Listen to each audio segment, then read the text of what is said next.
Oke, kita saksinya saja sambil nanti saya komentari. Flavianum itu ada pandangan sarjana pertama mengatakan bahwa semua kata-kata asli dari Yosefus. Sementara pandangan kedua mengatakan semuanya palsu. Dan pandangan pertama dan kedua yang semua asli semua palsu, Pak tahu itu pandangan para sarjana yang minor sekali, Pak. Sementara mayoritas sarjana yang saya bisa berikan semua di sini, mayoritas sarjana percaya. Ini ngomong sejarah. Maka para ahli sejarah terlepas dari bias tentang iman mereka, menunjukkan bahwa memang ada bagian-bagian, sedapatnya ada 3 bagian di dalam kutipan itu yang kelihatannya tidak asli dari Yosefus. Tapi sisanya yang lain dari manuskrip yang ada, semua asli. Dan salah satu bagian yang asli itu menyatakan bahwa Yesus itu mati di bawah Pontius Pilatus. Itu tidak pernah diragukan, Pak. Jadi Bapak main kurang jauh kalau Bapak langsung mengatakan bahwa semuanya tidak asli. Itu minor. Gitu. Jadi bukti bahwa Yesus mati dan bangkit tetap kuat. Baik, boleh tanggapi. Sebelum untuk pelanjutan tanggapan, saya akan mengingatkan kembali 9 menit lagi kita akan jeda untuk maghrib ya Pak. Jadi untuk waktunya nanti akan tetap dilanjutkan setelah 9 menit lagi. Jika sudah menghit 5.30. Oke, baik silakan. Apa yang ingin ditanggapi? Enggak ada ditanggapi ya? Tidak ada yang tanggapi. Nah, kalau dia tidak ada tanggapan lagi, artinya itu berakhir dengan saya menunjukkan sebuah bukti dari Alkitab, dari Bapak Gereja yang kalau saya mau kasih panjang lagi ada banyak, dan dari penulis-penulis sekuler yang non-Kristen. Dan itu memberikan konfirmasi bahwa Yesus mati dan bangkit. Nah, mungkin jadi soal sekarang ini adalah bahwa ya kenapa ya kok orang Kristen itu kok ngotot mati dan bangkit. Sebenarnya bukan urusan ngotot, tapi ini urusan sejarah. Mau sejarahnya begitu tidak peduli kita mau ngotot bangkit atau tidak, mati atau tidak, itu fakta sejarah. Bahkan orang-orang yang liberal di dalam Kristen, yang bahkan anti terhadap Yesus dalam banyak hal, ya sangat tidak percaya apa yang dikatakan oleh Alkitab sekalipun, tapi ya orang seperti John Dominic Crossan yang bahkan mengatakan bahwa mayat Yesus itu dia mati dan dimakan anjing, atau juga Bart Ehram yang sangat liberal.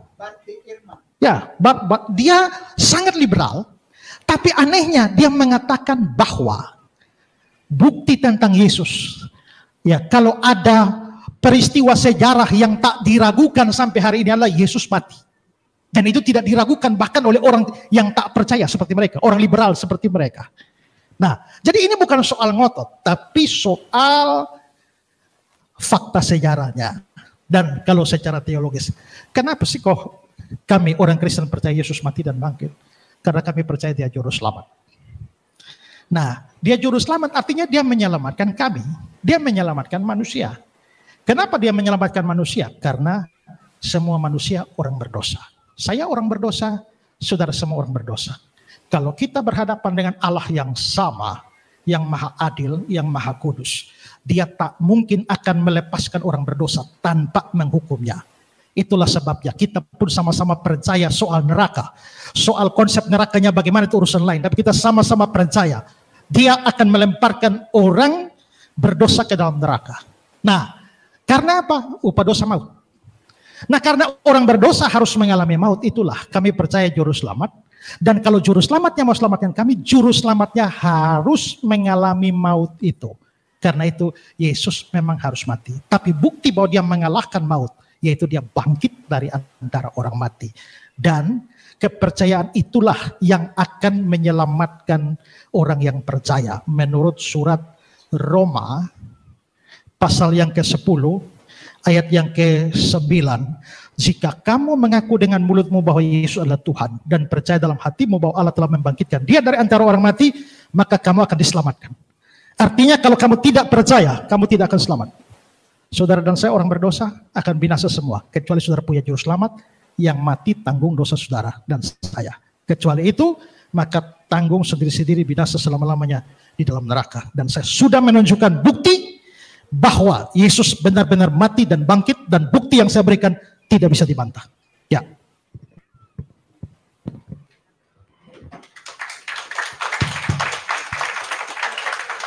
Oke, baik, untuk dari Pak Esra, mungkin kita tutup dulu dengan istirahat, kemudian kita akan lanjutkan kembali di babak berikutnya ya. Untuk timernya boleh di-save? Oke, sudah di-save ya untuk timernya. Baik, Bapak Ibu sekalian, kita boleh jeda dulu untuk jeda maghrib. Kita akan lanjutkan kembali pada pukul 6.30 di ruangan ini kembali. Terima kasih banyak.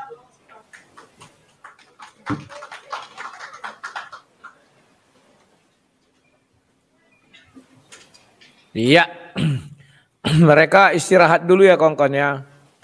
Jadi saya pun baru dapat dikirimi orang. Wih, ternyata ada debat spektakuler ini pikirku ya. Nah, kawan-kawan perhatikan baik-baik posisi daripada letak kursi-kursi itu. Ini nanti akan digiring opini 2 lawan 1. Ya, ya. Mereka ini sudah kelihatan kawan, selalu suka kali menggiring opini 2 lawan 1 lo. Oh, pantasan katanya. Nah, si kayak Namrud. Kayak nama. Coba kalian perhatikan mukanya itu. Tegang kawan. Tidak bisa apa-apa. Oke, sekarang kita putar dulu ke belakang sedikit ya. Karena mereka istirahat, kita putar dari mulai awal aja. Bukan awal lah, ini mulai mereka bahas-bahasan. Sebentar ya. Jam 6:10 mereka nanti baru live lagi. Nah, ini kita mulai dari ini saja. Ini ada pembacaan doa, ada ini segala macam. Mulai ketika mulailah ini. MYM ada kawan, MYM ada di situ ya, MYM. Mendoa juga dia mendoa ini, sepertinya mendoa ini ya, mendoa. Kita langsung dari ini aja mulai. Peraturan debat pada peraturan masih lewat. Dan interupsi harus dilakukan hanya dengan lewat. Oh, sorry, agak karena lompat dia susah ya. Biar kita komentari, lihat wajah si Kai nama itu. Tapi kenapa Pak Esra harus membawa lain boleh diserahkan kepada pihak panitia dan akan Coba kalian lihat. Pak Esra membawa orang yang di sampingnya ini. Sementara Kai Namrud tidak ada bawa apa-apa ya. Dan ini nanti bahan ejek-ejekan olok-olokan loh. Uclim ini kan cerdik. Ini pakai laptopnya 2 katanya. Padahal waktu aku debat dengan si Moko Gilo itu sama-sama laptop kami 2, cuman tidak disorot laptopnya 2. Dibilang lagu laptop 2. 1 ke layar, screen, 1 untuk kami ya. Coba kita lihat lagi. Dan kedua narasumber dilarang meninggalkan tempat duduk debat hingga acara ditutup dan diselesaikan. Baik, selanjutnya saya akan menjelaskan sedikit secara ringkas saja ya untuk alur debat pada kali ini. Babak pertama, berarti setelah saya selesai membacakan alur debat ini, akan dimulai dengan Pak Ustadz Kainama, akan memberikan pemaparan argumentasi mengenai topik debat pada kali ini. Kemudian Pak Esra akan memberikan klarifikasi, begitu juga Pak Kainama akan mengklarifikasi ulang. Akan kita lanjutkan dengan refuting, dan sampai pemaparan argumen, klarifikasi, refuting akan terus berlanjut hingga waktunya selesai. Baik, untuk semuanya sudah jelas ya untuk Pak Ustadz Kainama dan Pak Pendeta? Baik, maka acara dialog lintas agama kali ini kita mulai.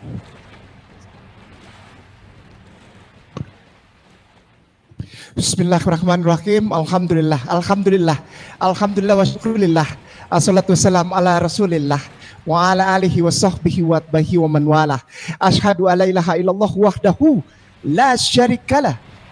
Lahul mulku wa lahul hamdu yuhyi wa yumiitu wa huwa ala kulli syai'in qadir.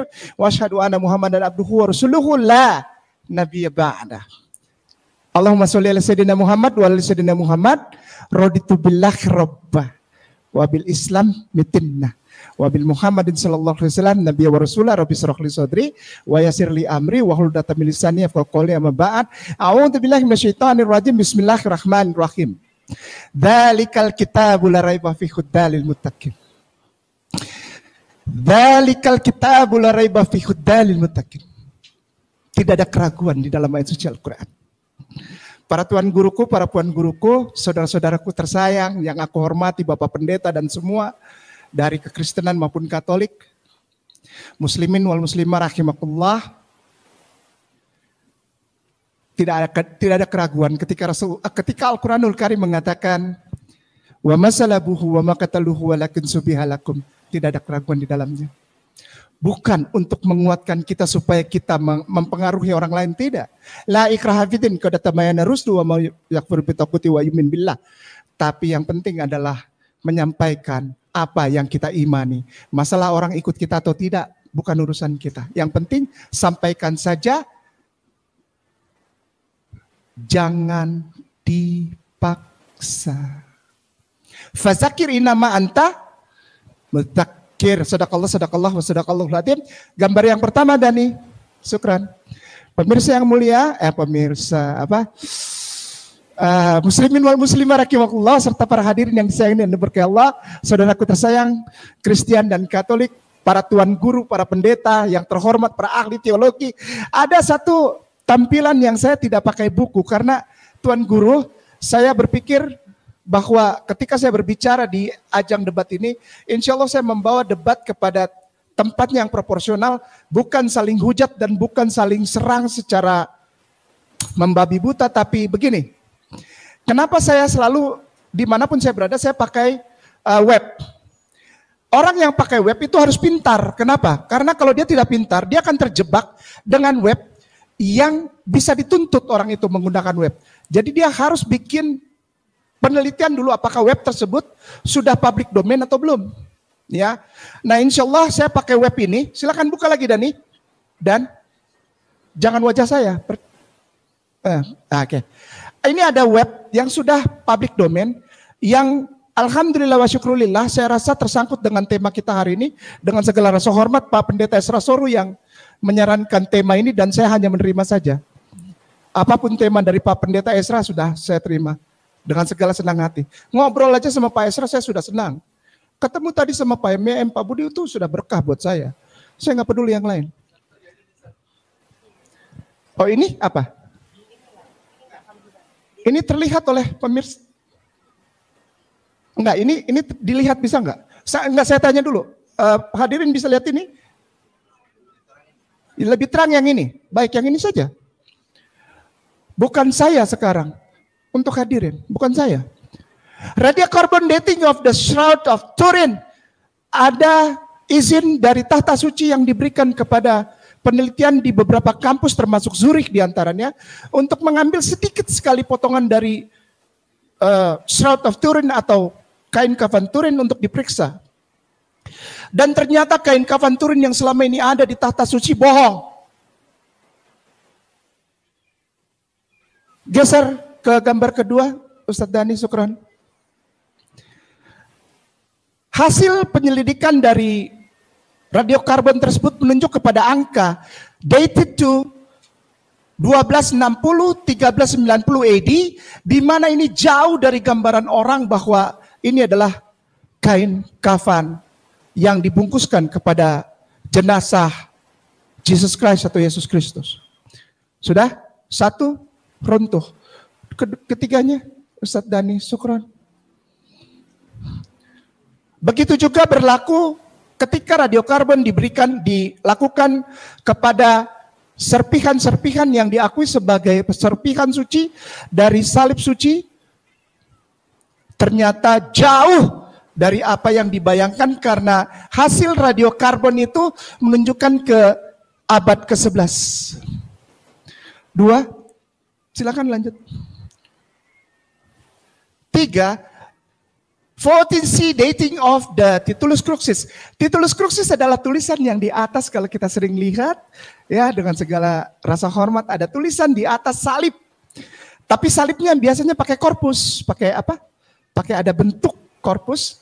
Itu di atasnya biasanya ada tulisan INRI. Ieso Nazarenus Rex Eodeanus. Itu tulisan itu ada dibilang reliknya, relik sucinya. Peninggalan dari dulunya, ternyata palsu, tidak ada. Antara berkisar tahun 996 sampai 1023 berdasarkan radiocarbonate of the Titulus crucis. Dengan menggunakan itu hitungan sentakan karbon. Sinar karbon. Terakhir, paku. Ternyata pakunya juga yang selama ini ada di gereja digambarkan sebagai paku Yesus tidak ada. Bahkan paku yang bengkok itu paku ternyata bukan paku Yesus, itu paku Yehohanan. Yang ditancapkan bukan di kaki telapak tapi di tumit sampai tumitnya hancur. Nah, dari beberapa gambaran reliksi ini saya ingin memberikan pembuka dengan segala rasa hormat dan segala kerendahan hati bahwa ada berbagai hal yang diperhadapkan kepada saudaraku tersayang Kristen dan Katolik. Ternyata hal itu buatan abad-abad belakangan. Ini yang memicu saya untuk melangkah ke inti tema yang ingin saya sampaikan. Berikutnya, dan geser ke bawah. Enggak, setelah ini Ron White yang tadi juga sama, IBSS, Institute Biblical and Scientific Society. Itu sama yang bikin penelitian. Nah, ini ke sini. Sebetulnya saya ingin ke sini. Setelah relik itu ternyata tidak ada. Dengan segala rasa hormat tidak ada relik itu. Relik suci tidak ada. Tidak ada. Yang membuktikan siapa? Tata suci sendiri yang memberi izin kepada begitu banyak kampus dan para ahli, para expert yang tadi kita lihat di gambar pertama itu nama-namanya ada dan itu bisa dipertanggungjawabkan. Ya, kita langsung masuk ke sini. Markus dan Matius sepakat Yesus mati jam 3. Ada kitab yang namanya Matius dan ada kitab yang namanya Markus sepakat bahwa Yesus mati jam 3. Berikutnya Dani. Markus dan Yohanes. Oh, sebelum ini enggak ada. Ini juga. Lukas dan Yohanes juga sepakat Yesus mati jam 3. Jadi 3 gospel sinoptik ditambah 1 kitab Yohanes sepakat Yesus mati jam 3. Berikutnya, Dani, Sukron, asik Dan. Markus dan Yohanes menuliskan kitab Markus, kitab suci saudara tersayang Kristen dan Katolik. Markus ini sinoptik dan Yohanes bukan sinoptik. Menuliskan sepakat bahwa Pilatus tidak percaya Yesus sudah mati. Dasarnya apa? Markus 15 ayat 44 sampai 45. Pilatus heran waktu mendengar bahwa Yesus sudah mati. Dia heran ya. Loh, kenapa? Kok udah mati gitu. Dasar Pilatus heran itu apa? Dasar Pilatus heran, Yesus sudah mati karena baru 3 jam yang lalu Pilatus dada-dada sama Yesus mau jalan, mau berangkat ke Golgota. Dilepas, beliau lepas, Pilatus lepas di Yohanes 19:14 sampai 16. Hari itu ialah hari persiapan Paskah. Kira-kira jam 12 baru dilepas ini berangkat menuju Golgota. Berangkat.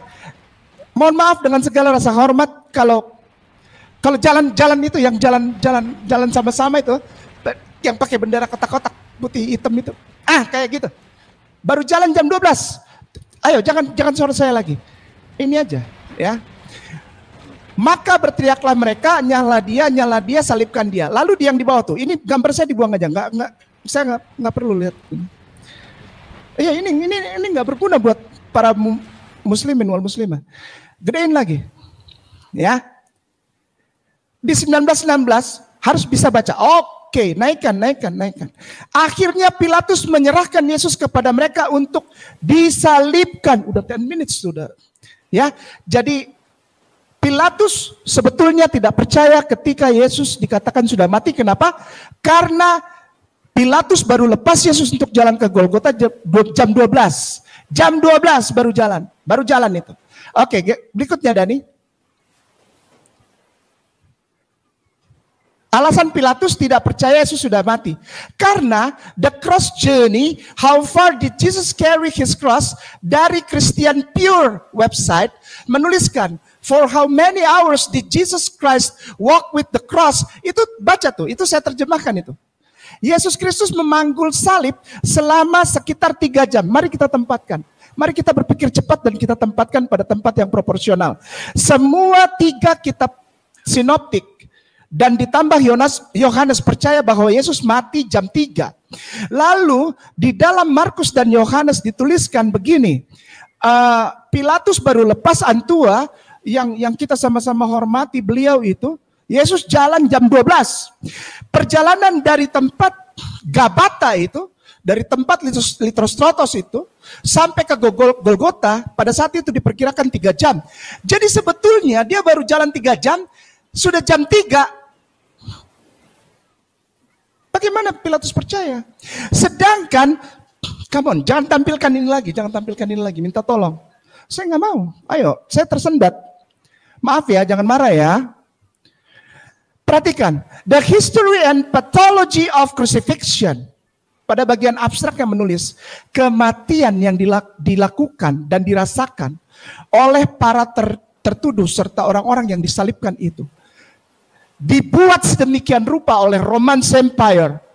Soldiers bikin paling cepat 6 jam. Paling cepat 6 jam. Sekali lagi, paling cepat 6 jam. Itu pun sudah dihitung melalui pemukulan flagellum. 3 cambuk tapi ada tersangko, orang Ambon bilang tersangko takai. Jadi kalau ditarik hancur belakang, itu pun sudah dihitung. Berikutnya. Berangkat jam 12, perjalanan 3 jam baru nyampe dia mati. Pilatus nggak percaya. Sesudah itu Yusuf dari Arimatea dan ia murid Yesus. Ada seorang kaya namanya Yusuf Arimatea. Dia adalah Sanhedrin. Orang yang di Kenneth juga, orang yang duduk di antara para anggota DPR dan senator sekarang. Dan dia juga termasuk rabai juga. Dia datang kepada Pilatus untuk minta mayat Yesus. Di sini saya beri judul, Joseph Arimatea tahu Yesus belum mati sebetulnya. Kenapa? Kalau dia tahu Yesus mati, dia tidak mungkin datang lalu dia turunkan mayat itu, jenazah itu, karena tidak boleh bersentuhan dengan mayat menurut orang Yahudi, itu najis 7 hari. Ada masalah di sini. Di dalam ayat, bukan masalah. Maksudnya perlu kita lihat secara detail lagi. Di Yohanes 19:38 dan 40 ada tulisan soma sebagai mayat. Muslimin wal muslimah rahimakumullah bersama para tuan dan puan guruku dari Kristen, para pendeta yang terhormat dan ahli teologi. Ini 2 kata yang berbeda. Mayat itu petoma, bukan soma. Mayat itu petoma, bukan soma. Soma itu body. Kalau petoma, corpse. Sekali lagi, soma itu body. Kalau body berarti dia masih ada nyawanya. Walaupun sudah koma-koma begitu. Orang pun bilang sudah ya kayak gitulah. Toh? Tapi kalau jenazah corpse itu petoma. Di sini ditulisnya soma dan terjemahkannya mayat. Oke lah, silakan dilanjut. Dani, supaya kita cepat selesai. Ya udah 15 menit. Ya. Oke ya. Tuh, strong definition soma, sebelahnya petoma. Soma itu tubuh sebagai keseluruhan, jasmani tubuh, berarti masih hidup. Kalau petoma, mayat, mati, jenazah. Berikutnya Dani, syukran. Nah, ada satu hal yang tidak kita pikirkan sebagai orang Indonesia, bahwa di dalam budaya Yahudi ada yang namanya aninut. Aninut ini tidak pernah ada istilahnya budaya Yahudi itu membalsem. Nggak ada. Dari Hong Kong, nggak ada. Nggak ada apa pembalseman, tidak boleh, dilarang. Aninut namanya. Ya. Lalu di dalam kisah Yesus itu ada pembaluran mir dan aloe seberat 30 kilo kepada tubuh Yesus dan yang diturunkan. Nah, menyentuh itu tidak boleh. Ini yang membuat saya membaca ini, saya bersyukur sama Allah. Karena apa? Karena tulisan ini memberikan keterangan yang luar biasa bahwa kenapa dia mau peluk itu body, kenapa dia mau peluk itu tubuh itu. Karena dia tahu itu masih hidup. Kalau sudah mati petoma, dia nggak mau peluk itu, nggak mau turunin, nggak mau. Ya, karena di dalam Bilangan 19:11 itu ada orang yang kena kepada mayat yang najis 7 hari. 13-nya, mayat yaitu tubuh manusia yang telah mati dan tidak menghapus dosa dari dirinya, ia menajiskan kemah suci dan orang itu haruslah dilenyapkan. Bapak tua Yosef Arimatea itu dia mesti pimpin ibadah mengkali, besoknya kan Sabat. Bagaimana mungkin dia kena kepada mayat? 7 hari kemudian baru dia mentahirkan dirinya. Come on, wake up lah. Yuk kita yang enteng-enteng aja, nggak usah yang berat-berat. Berikutnya Dani. Tubuh Yesus bukan dibalsem, melainkan dibalur ramuan obat. Atau ya iyalah. Orang nggak boleh balsem, Yahudi nggak boleh balsem. Apa itu? Juga Nikodemus datang ke situ. On tuan ini Nikodemus, Om Niko ini datang mula-mula waktu malam. Membawa campuran. Campuran itu bahasa Yunaninya mikma. Nomor konkordansinya silakan dicek sendiri. G3395. Lalu yang dicampur apa? Minyak mur. Ada dokter di sini, saya suka. Saya mau tanya, minyak mur itu resin. Namanya Smirna. Smirna itu resin atau getah dari mir. Smirna. Untuk bikin apa? Mengurangi rasa sakit. Analgesik. Saya suka kalau ada dokter di sini, saya suka. Jadi supaya saya tidak dibilang bohong. Toh? Ya kan? Smirna itu resin dari mir. Nah, lalu dengan minyak gaharu, diterjemahkan bahasa Indonesia minyak gaharu, bahasa aslinya aloe. Tahu aloe apa? Aloe vera, aloe vera. Apa tuh aloe vera? Lidah buaya. Untuk apa? Penyembuhan luka. Dan ini disebut sebagai obat yang divine oleh rakyat Mesir jauh sebelum keyahudian bertumbuh sebagai satu bangsa di tanah Yudea Galilea. Namanya aloe vera. Bukan saya ngomong kayak macam orang dari Ambon, dari Kupang, bukan aloe, dari soe, bukan. Tapi aloe vera. Berikutnya. Habis ini udah beneran, udah. Lalu what does revelation mean? Nama Smirna berkaitan erat dengan mir. Ketika tanaman terlalu diremas mengeluarkan resin, ya udah tadi kita udah lihat ya. Obat ini, mir adalah resin, dapat dicampur dengan aloe tuh, ada lagi tuh. Menggunakan untuk luka, antiseptik. Berikutnya, 30 kilo, bayangin tubuh Yesus turun, 30 kilo dibalur ini.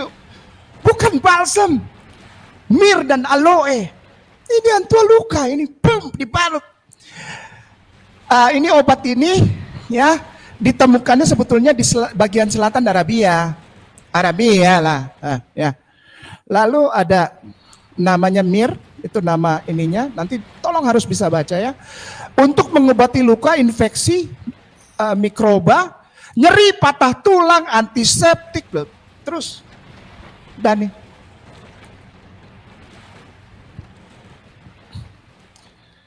Aloe vera, udah kita udah baca ya, untuk mengobati luka kulit. Berikutnya. Nah, ini dia. Pada saat itu setelah tubuh diturunkan lalu dibalur dengan 50 kati. Bible tulis 50 kati. 50 kati itu 30 kilo. Ini saya bahagia banget baca ini. Dibalur tubuh antua tuh yang mulia tuh. Dibalur tutup 30 kilo kawan. 30 kilo obat. Ramuan 30 kilo. Yang bawa siapa? Om Niko bawa. Om Niko balur itu. Wih antua dari atas sampai semua balur, lalu kasih masuk di dalam kubur yang kosong, yang belum pernah dipakai. Suhu udaranya antara 23 sampai 27 derajat Celcius. Suhu yang bagus untuk masuk ke obat, dan obat membunuh mikroba. Luar biasa, Masya Allah wa subhanallah. 30 kilo itu obat. 30 kilo kawan. Ya sudah ya. Tapi setelah itu perempuan-perempuan yang datang bersama dengan Yesus dari Galilea yang ikut dan melihat kubur itu, bagaimana mayatnya dibaringkan, dan setelah mereka pulang dari kubur, mereka menyediakan rempah-rempah yang namanya aroma. Aroma tuh mixing yang tadi. Mikma yang tadi, mix campuran itu karena wanginya harum. Mir itu harum, dibilangnya juga dupa. Harum itu barang. Disebutnya aroma. Minyak mur. Lalu dicampur dengan minyak mur itu nama lain yang di sini yang di dalam 23 Lukas 23:56 disebut sebagai miron. Miron itu artinya ointment. Ointment itu salep. Jadi kalau ada yang namanya miron artinya salep. Maka itu jangan kasih nama anak Miron. Kenapa? Artinya salep. Nggak enak dipanggilnya. Salep, nggak enak. Ya, jangan kasih nama anaknya salep. Ya, ke bawah. Ustaz, lalu diminyaki, dibalur. Udah. Aroma, terus Yesus Yohanes ketemu dengan Maria. Berikutnya. Perhatikan baik-baik ya, arahnya kemana. Perhatikan baik-baik ya. Jangan lola ya, jangan loading lambat ya. Harus cepat, karena ini Ambon yang ngomong. Cepat, tangkap. Nanti kalau mau minta alamatnya bilang sama Dani kasih tahu alamatnya. Ya. Yesus menampakkan diri. Mereka terkejut dan takut dan menyangka mereka melihat hantu. Lalu ada tulisan begini, lihat tanganku dan kakiku, aku sendirilah ini, rabalah aku. Lalu ada cerita Thomas, Thomas datang bilang, kalau belum aku cucukkan tanganku ke dalam parut itu, luka itu, maka aku belum percaya. Nah, kata-kata tempat luka, terutama yang di daerah samping sebelah kanan tubuh Yesus, itu disebut preula. Sekali lagi ada dokter di sini. Preula itu adalah selaput cairan yang berada di dinding rusuk. Jadi sebetulnya tombak itu yang dibawa oleh Longinus itu, dia tidak masuk sampai di lambung. Dia menusuk, dia merobek selaput membran yang namanya preula yang ada di bawah iga rusuk. Pecah itu keluar lalu kena ke mukanya Longinus. Muslimin wal muslimah rahimakumullah, bersama para saudaraku tersayang yang aku hormati, para pendeta dan ahli teologi, Yesus selamat karena obat. 3 hari ketika Maria Magdalena datang ke kubur, kosong. Kenapa? Karena Antua sudah sembuh. 30 kilo obat bekerja dengan luar biasa. Di suhu serta ruangan yang baik. Demikian, Yesus selamat kawan. Medical treatment in the first and a good and the first and the proper time will be save the crucifixion person. Terima kasih. Ya, itu pembukaan dari kain Namruds. Ya, kawan-kawan, inilah geliknya kita kalau berdiskusi sama Muslim ini ya. Dia pamer kedunguannya kepada semua orang. Tapi saya salut melihat kain Namruds ini. Kenapa saya salut? Dia mengakui modal googling doang. Ya. Sekarang itu kawan gampang. Kau bisa jadi profesor, doktor, mau ahli apapun hanya modal googling doang. Tetapi ketika kau menggoogling untuk mematahkan sebuah dalil, pasti kau cari antitesisnya. Itu sudah lumrah. Ya. Ketika kau bicara tentang wafatnya Yesus, pasti yang kau cari antitesis di mana Yesus tidak wafat. Tidak akan pernah kau cari bukti bahwa Yesus itu wafat menurut si profesor A, B, C, dan D. Gak ada itu.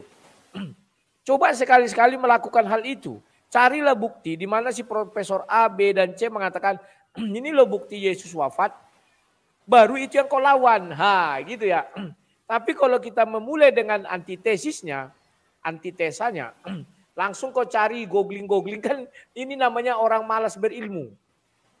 Muslim dari dulu sampai kapanpun malas berilmu. Makanya di dalam Bible dikatakan Yesus menunggangi keledai karena malas berilmu. Ya. Lebih baik mereka itu kopar kafir ya.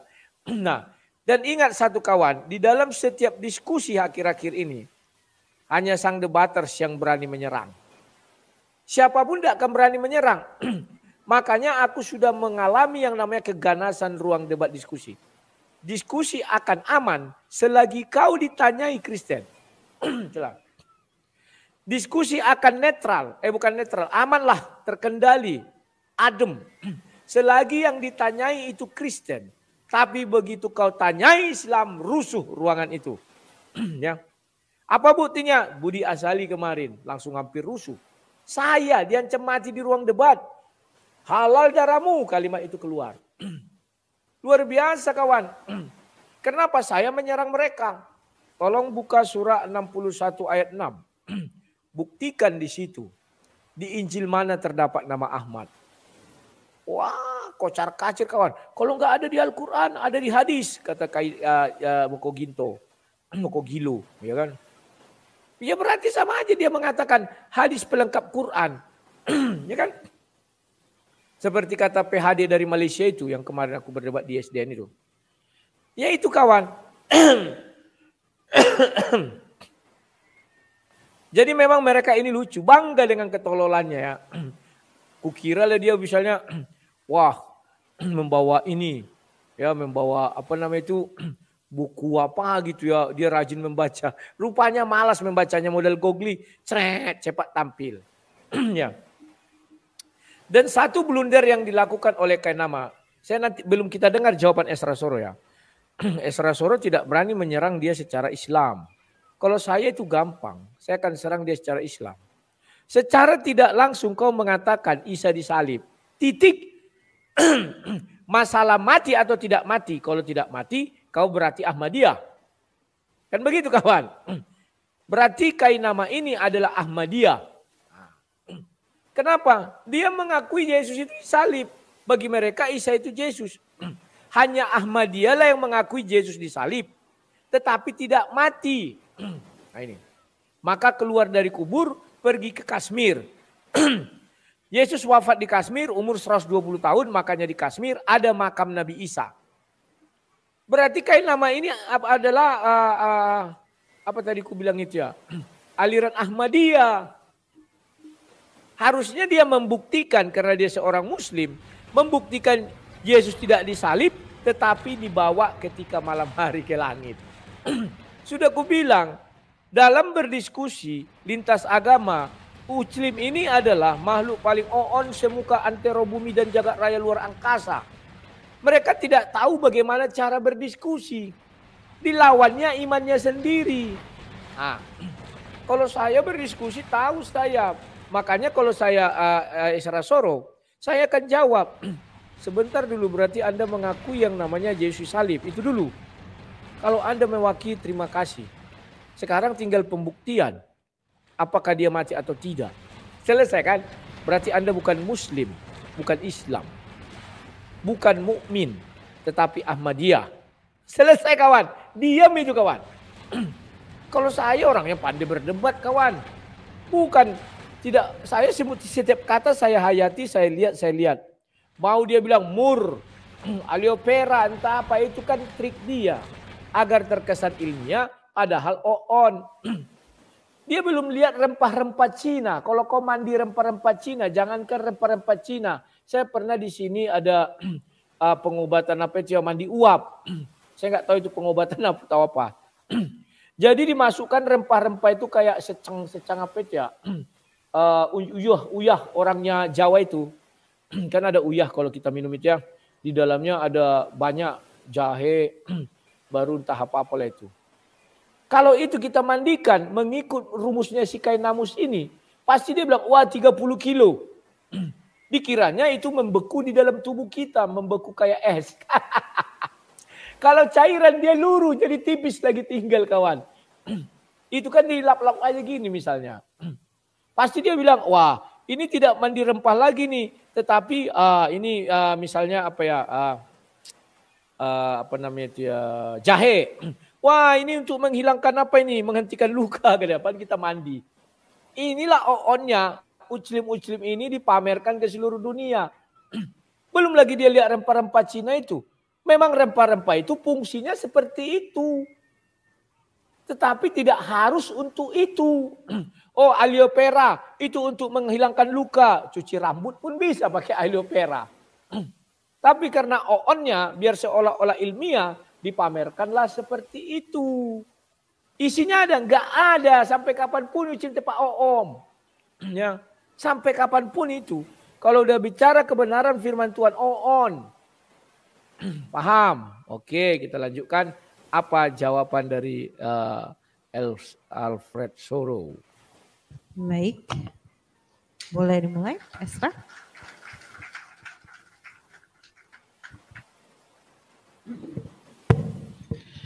Ya, ini untuk klarifikasi aja ya. Jadi kesimpulannya Pak Kainama itu adalah Yesus itu disalib ya, tapi tidak mati, begitu ya? Hanya luka-luka saja ya. Gitu ya. Baik. Oke.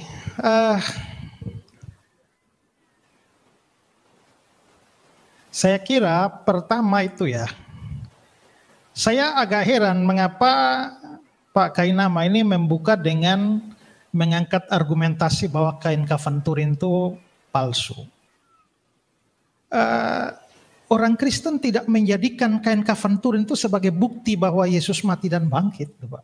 Bahkan saya sendiri mengakui bahwa itu tidak asli. Sehingga pada waktu Pak mengungkapkan itu, maka itu salah sasaran itu sebenarnya. Ya, salah sasaran. Karena kita percaya itu juga baru itu kain yang ya mungkin hasil rekayasa atau bagaimana. Kita tidak percaya bahwa apa yang ada di dalam kain kafan Turin itu adalah menunjuk kepada tubuh atau jasad Yesus yang sesungguhnya. Lalu kedua, di sini yang saya jadi masalah. Karena tema kitanya adalah historical Jesus. Saya kasih apa dulu ya. Karena tadi Pak Kainama sempat mengatakan bahwa tema ini saya yang berikan setengahnya. Karena tema historical Jesus itu ditawarkan oleh Pak Kainama.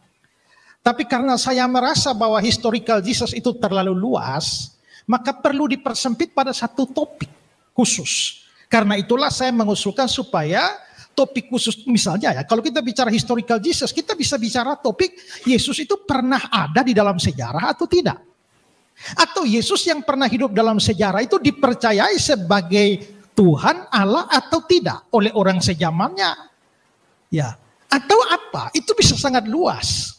Nah, karena itulah saya minta persempit pada aspek kematian dan kebangkitan Kristus. Dan ini topik itu datang dari yang tema besarnya historical Jesus. Kalau begitu sekarang kita bicara soal sejarah. Karena itu kalau memang saya mau membuktikan bahwa Yesus itu mati dan bangkit, saya menggunakan aspek sejarah. Kalau Pak Kainama mau mengatakan Yesus tidak mati, tidak bangkit, itu dari aspek sejarah. Nah sekarang pertanyaan saya sekarang ini adalah sejarah apa yang tadi ada satu sejarah apa yang Bapak kasih yang membuktikan bahwa Yesus tidak mati dan tidak bangkit. Ya, Kainama ini aku bilang, kalau nggak on, mereka nggak puas. Sudah mereka judulnya historical, histori sejarah, urutan cerita story. Kalau histori cerita sejarahnya ya. Ya, kalau nggak on kan mereka nggak puas. Mereka harus membuktikan bahwa saya on loh. Ya. Bukti dia apa? Biar kelihatan intelek hanya modal googling doang. Makanya aku bilang orang ini ahli kristolog dadakan. Hanya modal googling doang sudah bisa ngomong kemana-mana. Dan dianggap hebat oleh orang-orang tolol. Kumpulan orang-orang tolol itu kan banyak kawan. Ya dari mana lagi? Dari Muslim. Penontonnya on, pembicaranya on, dianggap dia super sekali Pak. Anda hebat luar biasa. Oh iya Tuan Guru, tidak. Tadi Alfred Soro bilang, Anda mengatakan Yesus disalib ya? Mudah-mudahan dia mengatakan, berarti kau Ahmadiyah. Kalau aku itu aku bilang kawan. Berarti Bapak mengakui Ahmadiyah dong. Tidak mengakui Al-Quran. Al-Quran tidak disalib. Tetapi diangkat dan diserupakan. Hanya Ahmadiyah yang mengatakan, iya disalib. Diturunkan dan dikuburkan. Dimasukkan kubur, tetapi bisa digulingkan kubur itu. Ahmadiyah juga tidak jeli. Mau berapa lama dia di dalam kubur tanpa oksigen. Dia mati. Kainama juga tidak jeli. Berapa lama Yesus yang kata mereka itu dikasih dilumuri benda-benda itu bisa bertahan di dalam ruang goa yang tidak ada oksigen. Kan kalian dengar tadi kayak dimasukkan ke dalam goa. Maka di situ ini 30 kilo. Enggak ada. Hanya modal dengkul, modal googling, nekat mau berdebat sama Esra Soro. Kan on. Dia pamer-pamerkan keoonannya, kebodohannya, bangga kawan. Dia nggak ngerti apa itu oksigen. Kenapa? Karena mereka punya mimpi orang keluar angkasa naik burung nggak perlu oksigen. Makanya dia tidak bisa menjelaskan bagaimana di dalam kubur yang batu itu dimasukkan tubuh Yesus berapa jam masih bisa hidup. Kita bisa hidup kalau mati suri karena ada oksigen. Kalau tidak ada oksigen, mana bisa kau hidup? Matilah. Paham ya? Bagaimana di dalam kubur yang tertutup rapat ada oksigen? Ah, ini dia nggak tahu. Wah. Oh, itu dibaluri. Dibaluri semua katanya. Oh, 30 kilo. Dia seolah-olah mengejek kalau 30 kilo berarti badan Yesus jadi 60 kilo, 70 kilo gitu. Dia kira itu jadi kayak apa ya?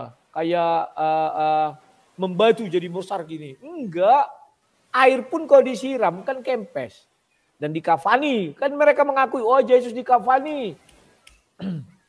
Kan paham ya? Nah sekarang kita lihat mudah-mudahan Pak Esra lari ke arah dia tanya tadi. Kamu yakin ya itu disalib? Kita lihat. Mana nyo? Bapak tidak berikan data sejarah satu pun. Yang Bapak berikan itu adalah tafsir.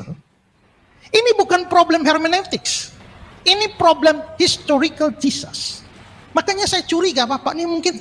Makanya sebenarnya saya sudah bertanya kepada panitia ya. Tolong jelaskan sebelumnya. Apa sih yang Pak Kainama maksudkan dengan historical Jesus. Tapi sampai hari ini saya nggak dapat jawaban. Dan saya kuat. Bagaimana mau dapat jawaban Pak? Dia itu orang OON, goblok. Lulusan HIPA. Gelarnya aja bodong.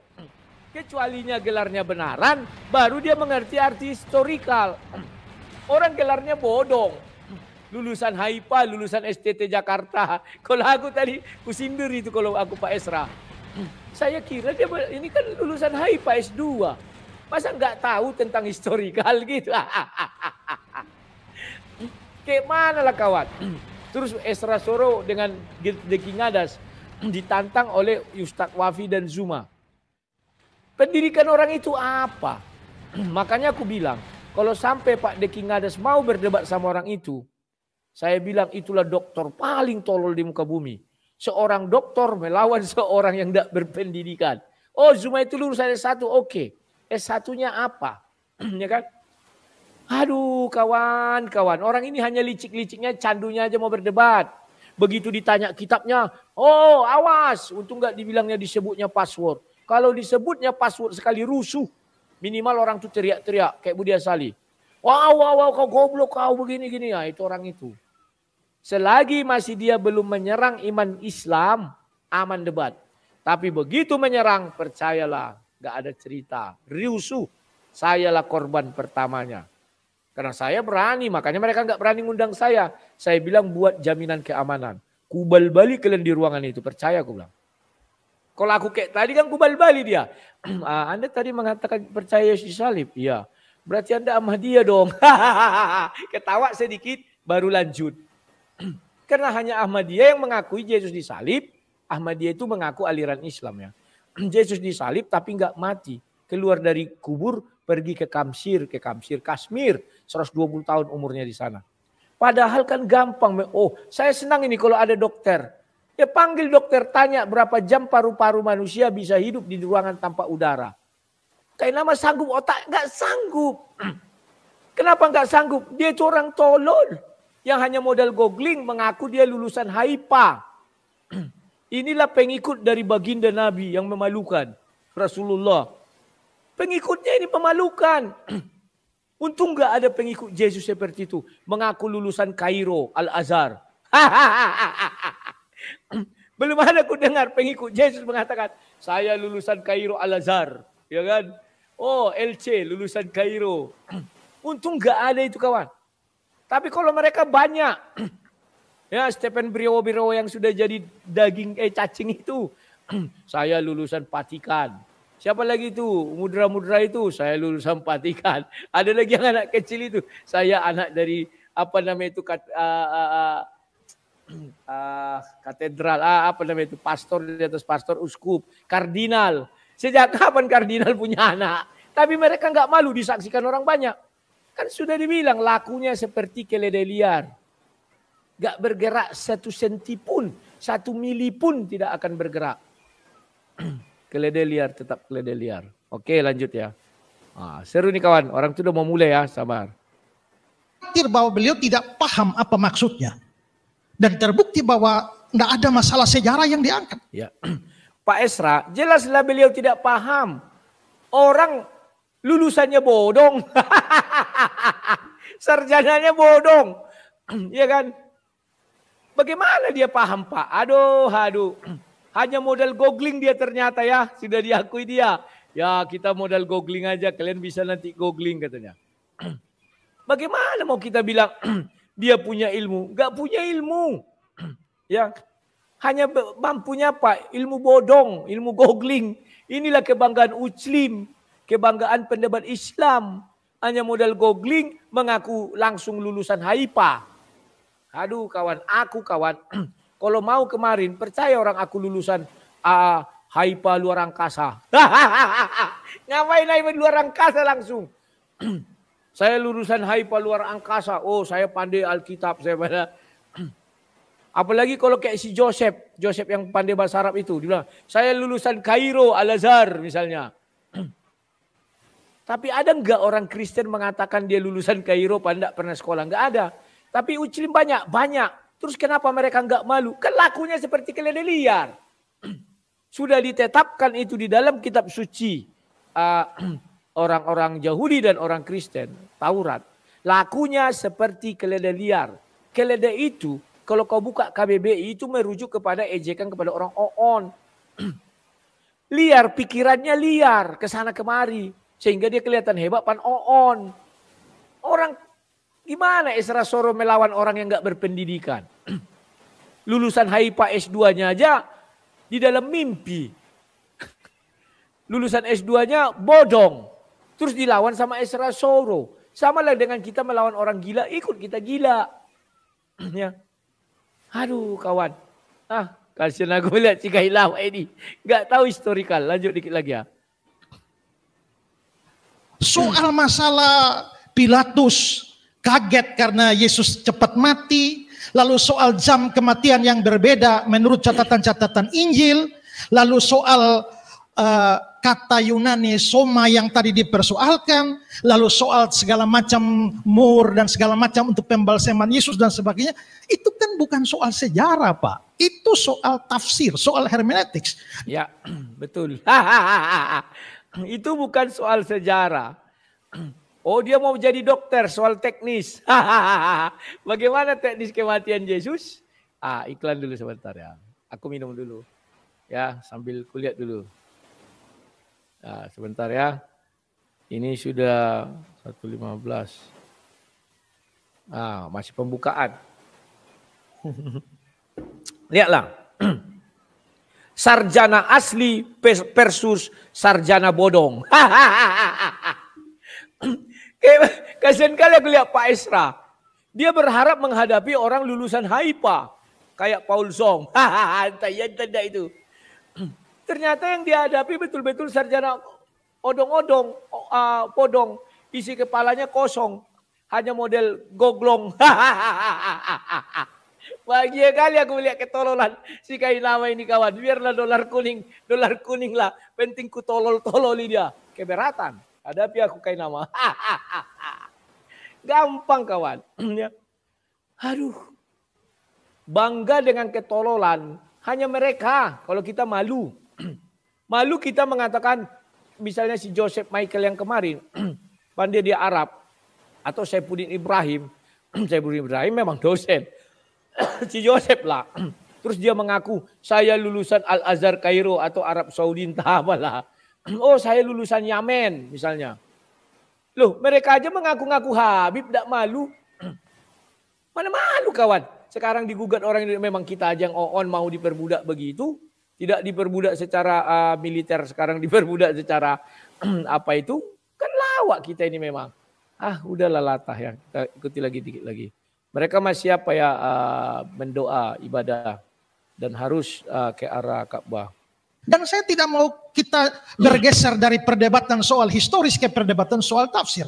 Karena kalau mau bicara tafsiran soal semua yang Bapak persoalkan tadi kita bisa ladeni itu. Tapi ingat topik kita itu lah historical. Jadi saya sekarang mau menantang Bapak, tolong berikan data sejarah yang akurat bahwa Yesus tak pernah mati dan karenanya juga tak pernah bangkit. Yang saya minta data sejarah, jangan tafsir. Pak Esra, bagaimana Bapak meminta fakta sejarah, data sejarah ke orang yang sarjananya bodong? Gak kenal, sejarah aja dia tidak ngerti apa itu sejarah. Hanya modal googling aja, bisa dia menjadi lulusan HIPA. Itulah sakti mandragunanya orang-orang Ujlim, luar angkasa bisa dia taklukkan semuanya. Naik ke apa tanpa oksigen. Ini lulusan HIPA luar angkasa, nggak tanggung-tanggung kawan. Hanya modal googling kosong, berbicara dia di masjid, di rumahnya Allah, ditipu-tipunya orang. Allah membiarkan, kan lawak. Bagaimana Allah membiarkan orang itu di dalam masjid berbohong? Saya lulusan teologi STT di Jakarta, langsung naiklah namanya. Oh, orang cerdas, Abdul Kainama, lulusan STT Jakarta, S1-nya, S2-nya lulusan HIPA. Sampai sekarang memorial itu masih ada di dunia maya atau jejak digital masih ada. Tidak bisa dihapus. Apakah dia malu? Gak malu. Kenapa dia tidak malu? Karena sudah suntik rabies.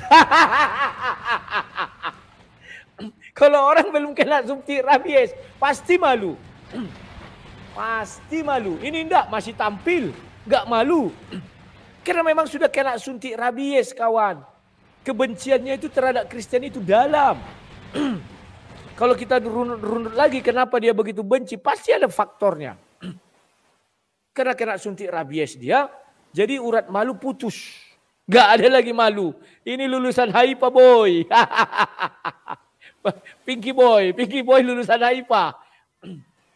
Aduh. Bagaimana seorang dokter Pak Esra kalau nggak salah melawan orang yang berijazah bodong. Kalau aku malu kawan. Tapi kalau nggak dilawan, dia nanti berkotek-kotek. Esra takut, dokter takut, serba salah kita dibuatnya. Dilawan, sama aja awak bicara sama orang orang gila. Orang ijazah bodong dilawan. Halo. Silakan.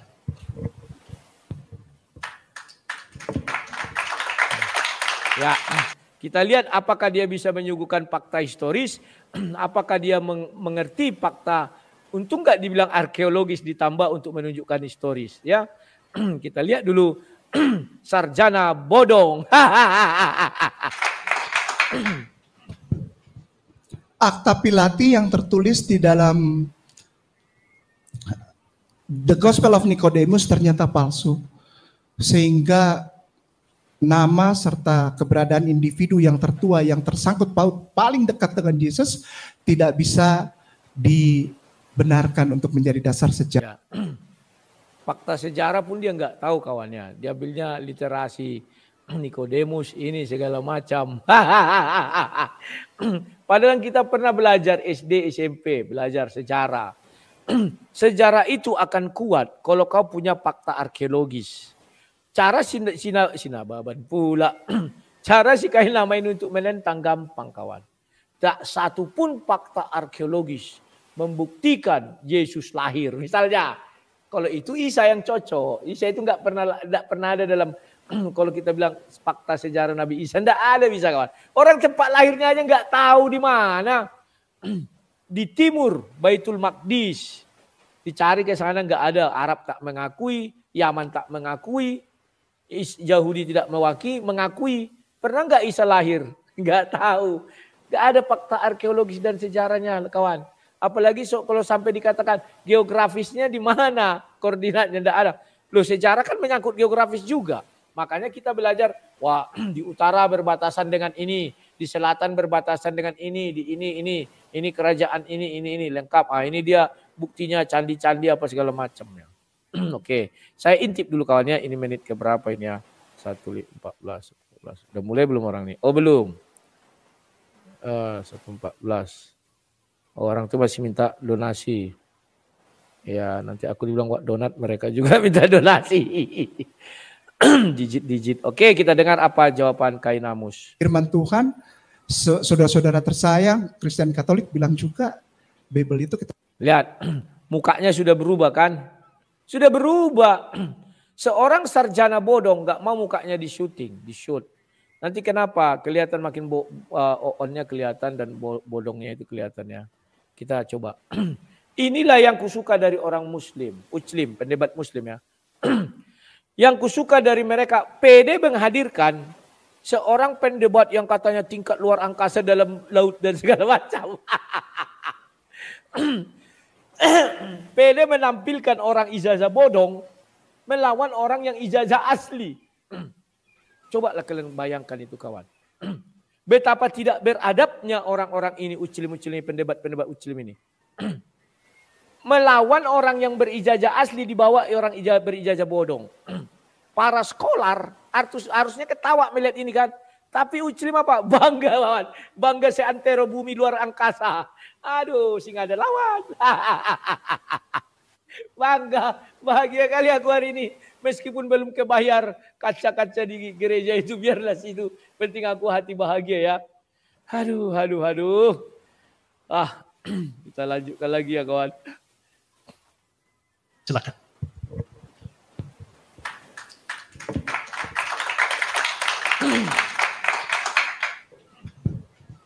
Akta Pilati yang tertulis di dalam The Gospel of Nicodemus ternyata palsu. Sehingga nama serta keberadaan individu yang tertua, yang tersangkut paut paling dekat dengan Yesus tidak bisa dibenarkan untuk menjadi dasar sejarah.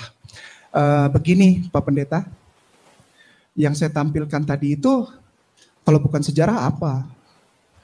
Gitu kan. Lihat cara dia berbicara tidak segarang kalau dia bilang Tuan Guru. Ketik kogel kosong, gak segarang itu lagi. Sudah peokon. Kalau itu bukan fakta sejarah, itu apa? Inilah orang yang tidak mengerti apa itu sejarah kawannya. Ya. Dari tadi fakta yang dibuatnya itu kain turin, paku, ini segala macam. Ya dia harus punya catatan dulu dong. Ya, kain turin begini begono, misalnya mau bilang fakta sejarah itu ditemukan tahun sekian segala macam misalnya gitu ya. Itu diberikan ini yang dibawa gogel kosong. Mana fakta sejarahnya, ndak ada. Orang hanya modal gogel kosong. Ya Tuan Guru, ini memang, tapi salutnya aku lihat si kain nama ini. Dia adalah sedikit aja rasa malunya kawan, gak 100% dia buka tembok.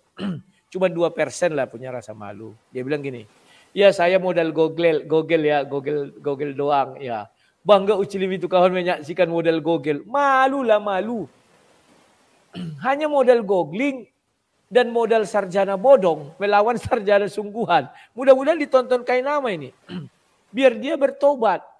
Tapi karena muka tembok, kan keledai liar dibilang. Gak tahu malu sampai kapanpun. Kita lihat dulu nih apa dibilangnya. Selain daripada firman Tuhan, saudara-saudara tersayang, Kristen Katolik bilang juga Bible itu kitab sejarah. Tapi nggak apa-apa. Diminta satu saja bukti. Ya udah saya kasihnya satu. Gitu. Bible itu kitab sejarah katanya kan. Nanti diambilnya semua dari Bible, pasti dilawan dia. Nggak ada. Paling Bible mengatakan Yesus disalibkan, dikuburkan, menyerahkan nyawanya dan dikuburkan. Gak terima, dia ada tertulis kok di Bible. Inilah namanya ijazah bodong. Aduh, ijazah bodong dilawan. Memalukan juga sih, tapi apalagi itulah andalan Uclim, berijazah bodong. Nanti yang kedua lawannya apa? Satpam. Bukan mengecek loh kawan. Iya. Bagaimana orang sarjana teologi lah biar hebat. Kalau enggak sih cuma pendebat apa namanya itu hukum rimba. Ya lawannya pendebat hukum rimba. Kan gitu kawan. Kita lihat dulu ya. Akta Pilati palsu. Demikian Pak Pendeta. Dia nggak punya ilmu lagi kawan. Kelihatan kali dia hanya modal googling itu. Habis ilmu googlingnya itu, habislah ilmunya, nggak ada. Jadi itu sudah disiapkannya. Dia hanya buat begitu saja. Mengembangkan otaknya nggak ada lagi. Orang otaknya didengkul. Kalau dia betul-betul orang-orang berilmu, langsung dikembangkannya. Tidak bisa lagi dia mengembangkan. Begitu aja Pak Pendeta. Malu dia sama orang. Tapi yang lain mengatakan, oh hebat lulusan HIPA. Aduh HIPA. Iklan sedikit dulu kawan. Sabar ya. Sambil minum dulu. Minum. Lanjutkan. Kalau kita menyinggung Alkitab, memang Alkitab itu juga buku sejarah. Tapi yang Pak angkat tadi itu bukan aspek sejarahnya. Pak angkat aspek tafsirnya, hermeneutiksnya. Makanya itu semakin menguatkan saya bahwa Bapak tidak mengerti apa yang Bapak maksudkan dengan historical. Lalu yang tadi Bapak omong terakhir itu apa? Yang Bapak bilang itu palsu itu apa? Yang kalimat terakhir tadi? Bapak bisa jelaskan buat kita? Mengapa itu menjadi bukti bahwa Yesus tidak mati dan tidak bangkit? Bapak tahu akta Pilati. Nah, saya butuh Bapak penjelasan supaya semua tahu. Akta Pilati adalah kisah yang ditulis surat oleh Pilatus kepada salah satu penguasa Tiberius, dan ternyata itu ada di dalam Gospel Nikodemus yang dianggap sebagai Gospel Gnostik oleh saudara Kristen, dan setelah diselidiki juga ternyata itu adalah medieval ages writings. Jadi itu adalah karya tulis dari abad pertengahan. Demikian. Oke. Baik. Cara bilang demikiannya itu kemayu kali kawan. Nggak bisa lagi dia kembangkan kawan. Dia nggak ngerti namanya tafsir. Kan dia bilang jam 3 sore, jam 3, 3 jam. Itu kan tafsir semua itu. Bukan fakta sejarah ya. Baru sudah diteliti ini. Aduh. Modal googling, ijazah bodong, bisa naik ke podium. Melakukan gelar perkara, gelar debat. Aduh. Lanjut. Kalau Bapak menyinggung gospel dari Gnostik, apakah Bapak tahu bahwa justru kami orang Kristen juga menolak Injil-Injil Gnostik itu? Sehingga bagaimana Bapak menggunakan Injil Gnostik yang seperti itu, yang palsu, lalu Bapak atau yang baru muncul di abad pertengahan untuk menolak keyakinan kami dari abad pertama? Itu sama seperti kain kafan Turin tadi. Bapak angkat kain kafan Turin, Bapak bantah. Padahal kami juga nggak percaya itu. Bapak angkat Gnostik lagi, kami juga nggak percaya itu. Ya. Lihatlah orang goblok itu kawan. Dibilangnya itu abad pertengahan. Dibuat abad pertengahan untuk melawan abad awal. Ya bisa aja dia menolakkan Nikodemus siapa katanya itu. Untung enggak dibilangnya itu abad keberapa? Abad 20 kan ya. Kan memang kawan. Aduh, isi kepala memang enggak ada. Tapi ini andalan luar biasa. Lulusan HIPA dunia dan luar angkasa. Aduh.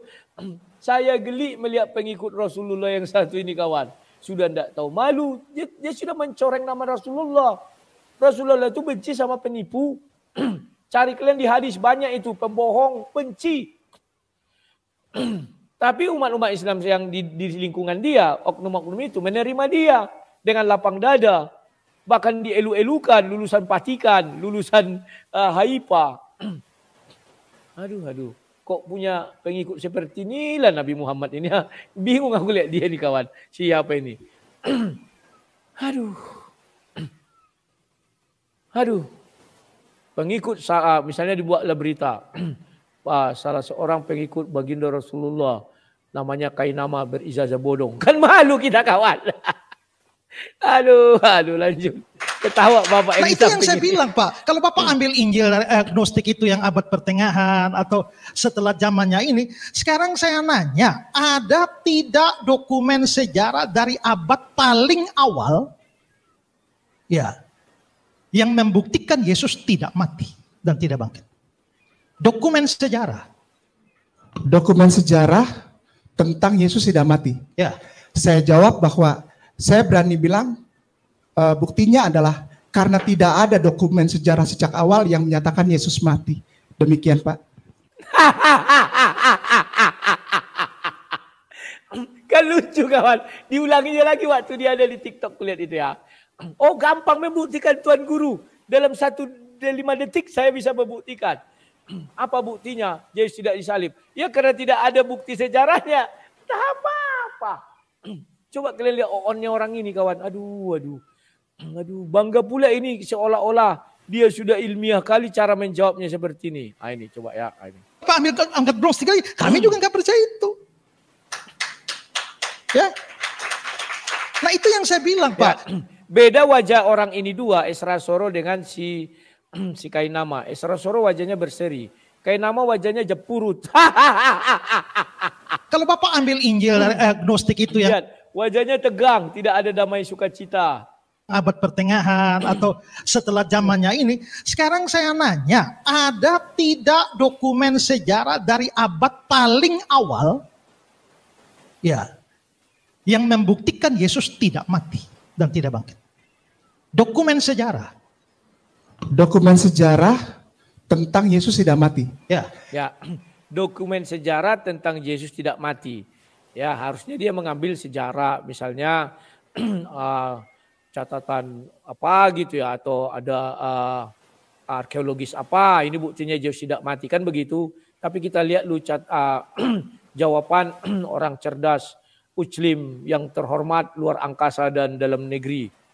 Saya jawab bahwa saya berani bilang buktinya adalah karena tidak ada dokumen sejarah sejak awal yang menyatakan Yesus mati.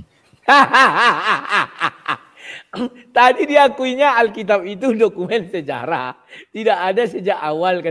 Sementara diakuinya juga bahwa Injil Matius itu, Matius, Markus, Lukas ditulis abad pertama.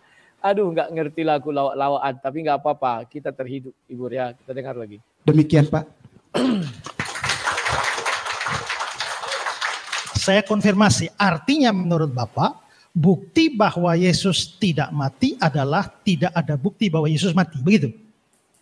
Nah, Bapak bisa kasih tahu saya apa yang Bapak pahami soal definisi bukti? Bukti itu apa sih? Pak Esra, janganlah kau hajar habis-habisan si Kainama itu. Orang dia ijazah bodong, Pak. Bapak tanya bukti itu apa sih? Mana bisa orang ijazah bodong menjawab itu? Aduh. Tuanku. Aduh Pak Esra. Bo, ya tahulah yang Bapak lawan itu ijazahnya bodong. Jangan ditanya-tanya yang begitu Pak. Coba Bapak tanya, googling dulu saudaraku googling. Tuan guru. Coba cari situ bagaimana cara beristri 4. Cepat kali dia menjawab itu Pak. Cepat kali. Tapi kalau Bapak bilang apa definisi bukti? Mana tahu dia, ada enggak bukti Yesus tidak mati tersalib? Ada. Apa buktinya? Karena tidak ada bukti. Kan bukti itu apa? Oh ini loh, buktinya Yesus tidak mati. Misalnya apa? Kesaksian daripada tentara Romawi yang menombak misalnya. Atau orang yang dikubur Maria Magdalena atau segala macamnya misalnya. Kan begitu. Atau kuburnya enggak ada loh.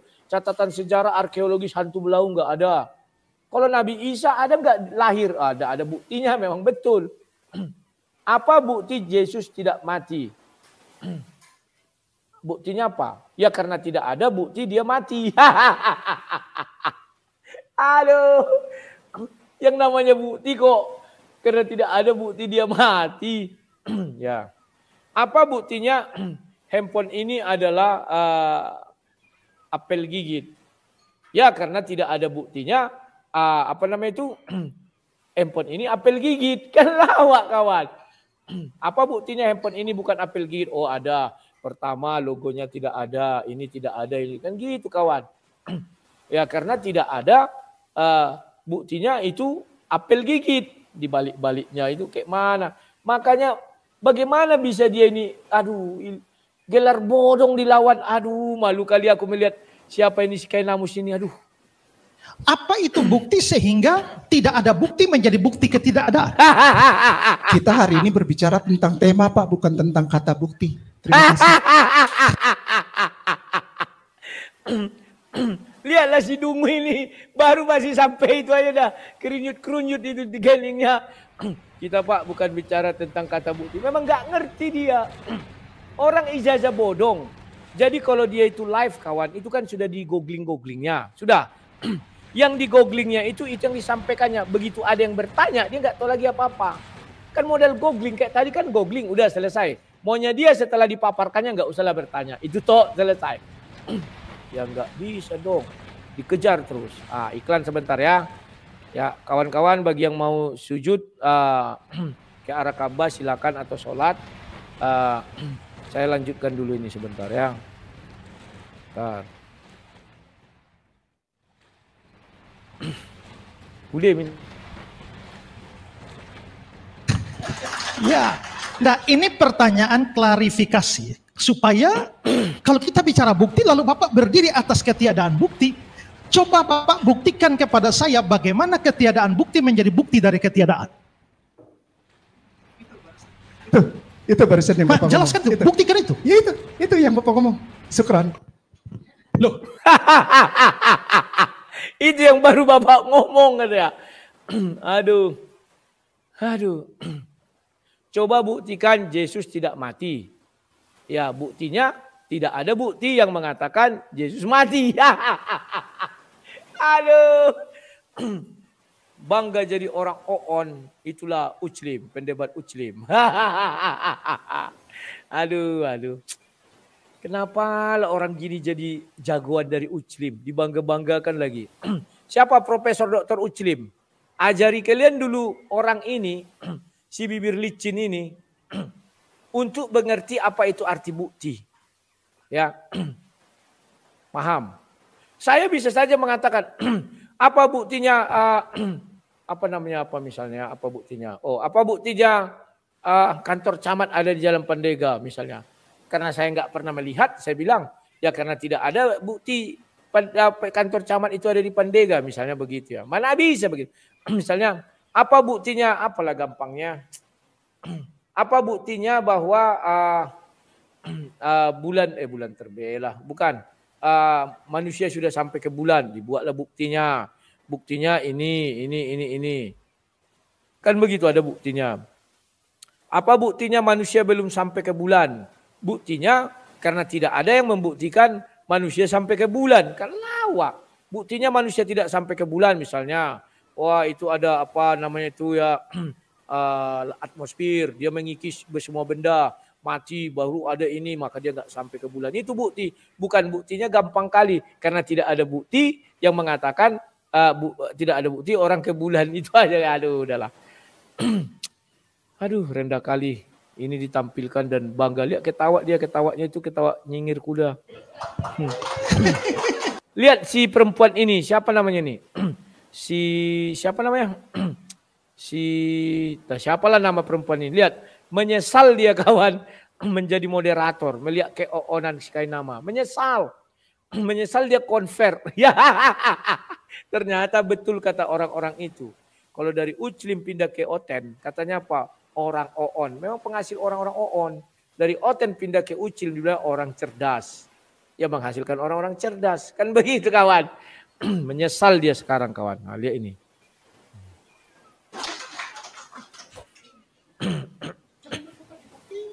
Loh, justru bagaimana sesuatu yang tidak ada bukti itu bisa menjadi bukti dari sesuatu itu tidak ada. Nah, saya minta buktikan itu. Bisa. Bukti tidak ada bukti bisa dijadikan bukti, bisa di dalam pengadilan perdata maupun pengadilan pidana. Yang kedua, di dalam pola tatanan pemaparan tesis dan premis yang diambil dari contoh yang dibuat oleh Hegel. Ya, bagaimana orang bodong ini bicara tesis? Ya. Di pengadilan, bisa nggak kau buktikan dia itu tidak mati, ada sebuah pembunuhan? Bisa apa? Karena tidak ada bukti dia hidup. Aduh. Karena tidak ada bukti yang mengatakan dia hidup. Nah, gitu kan. Tahap aku aja pusing lah. Tahap itu. Bukti nggak ngerti dia bukti. Aduh. Belum lagi ya. Demikian Pak. Baik, permisi sebentar, saya pause sebentar. Untuk media boleh diingatkan sekali lagi untuk tidak ada perekaman selain perekaman official yang di depan. Mohon diturunkan dulu semua medianya, tidak ada perekaman. Baik, jika terus-menerus ada banyak perekaman yang terjadi, saya akan terus mempause debat ini dan tidak akan melanjutkannya. Tolong kerjasamanya. Baik, silakan Pak Islah. Ya, sebenarnya begini ya. Apa yang yang Pak Kainama ngomong bahwa bukti bahwa Yesus tidak pernah mati itu karena tidak ada bukti bahwa Yesus pernah mati. Ini sebenarnya adalah secara logika itu kesalahan logika. Itu namanya fallacy, argumentum et ignorantium. Ya, argumen dari ketidaktahuan. Kesalahan argumentasi ini adalah bahwa seseorang mengklaim sesuatu benar atau salah hanya karena tidak ada bukti sebaliknya. Nah, ini kesalahan logika di mana seorang anggap sesuatu pernyataan benar karena tidak ada bukti bahwa pernyataan itu salah. Nah, itu salah. Ya. Bukti bahwa makhluk asing tidak ada. Ya, bukti bahwa makhluk asing tidak ada itu adalah tidak ada bukti bahwa mereka ada. Itu kesalahan logika semacam itu. Hanya karena kita belum menemukan bukti bahwa makhluk asing itu tidak ada, itu tak bisa menjadi bukti bahwa makhluk asing itu tidak ada. Atau sekarang gini lah, saya ngomong gini. Saya terus terang Pak, ya, saya mencoba untuk mengenal Pak Kainama dari media sosial ini siapa sebenarnya ya. Dan saya baca di sana, Bapak ini tamat S1 dari STT Jakarta. Mulai nakal. Lihat, Esra Soro mulai nakal kan? Ya, mantap. Beginilah. Rupanya ini sudah berlalu ya. Saya nggak nonton tadi ya. Ya, orang itu lagi istirahat ini. Ternyata ini diungkit apa Esra. Lihat ya. Saya tidak menyerang pribadi. Jangan khawatir. Ini masalah logika. Kedua, Bapak S2 dari Leiden, ketiga dari Haifa. Pertanyaannya, kalau Bapak tidak bisa membuktikan itu, apakah itu bukti bahwa Bapak tidak pernah sekolah di sana? Karena tidak ada bukti, itu menjadi bukti tidak ada. Selain itu, tahan sebentar, karena apakah benar tidak ada bukti bahwa Yesus tidak pernah mati? Saya punya bukti. Itu nanti giliran saya. Saya hanya mau menunjukkan, ini bukan penyerangan pribadi, ini mau menunjukkan bahwa logika tidak ada bukti menjadi bukti dari tidak ada. Itu fallacy, kesesatan berpikir. Ya, aduh.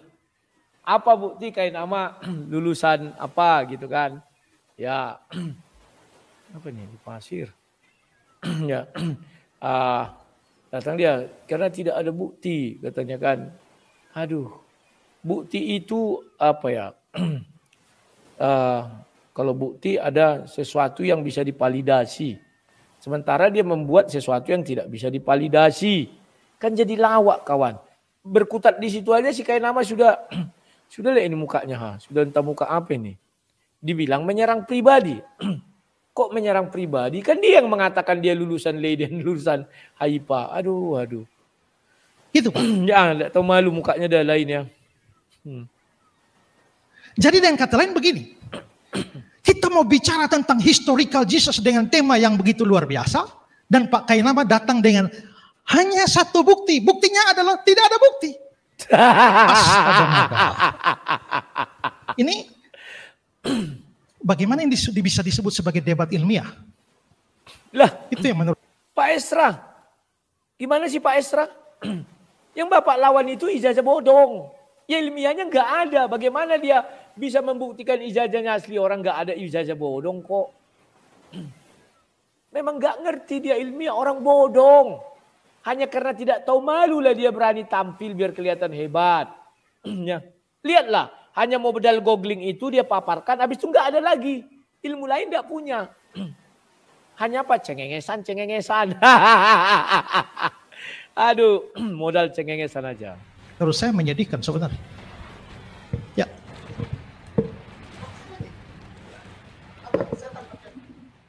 Boleh ada pertanyaannya Pak?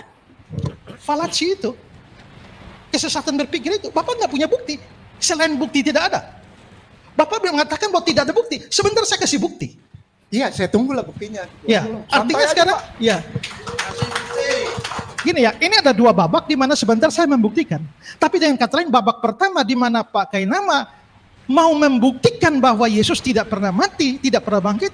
Ya, buktinya hanya tidak ada bukti. Itu aja Pak ya. Itu bukan bukti sejarah. Kita bicara sejarah. Bapak bicara bukan sejarah. Bible, sejarah, tapi problem yang Pak angkat adalah problem hermeneutics. Memang on kawannya. Aduh.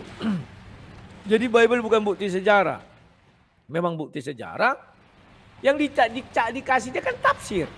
Wah jam 3 Yesus tidak mati. Wah berapa jam ini kok begini dilumuri. Itu kan tafsir.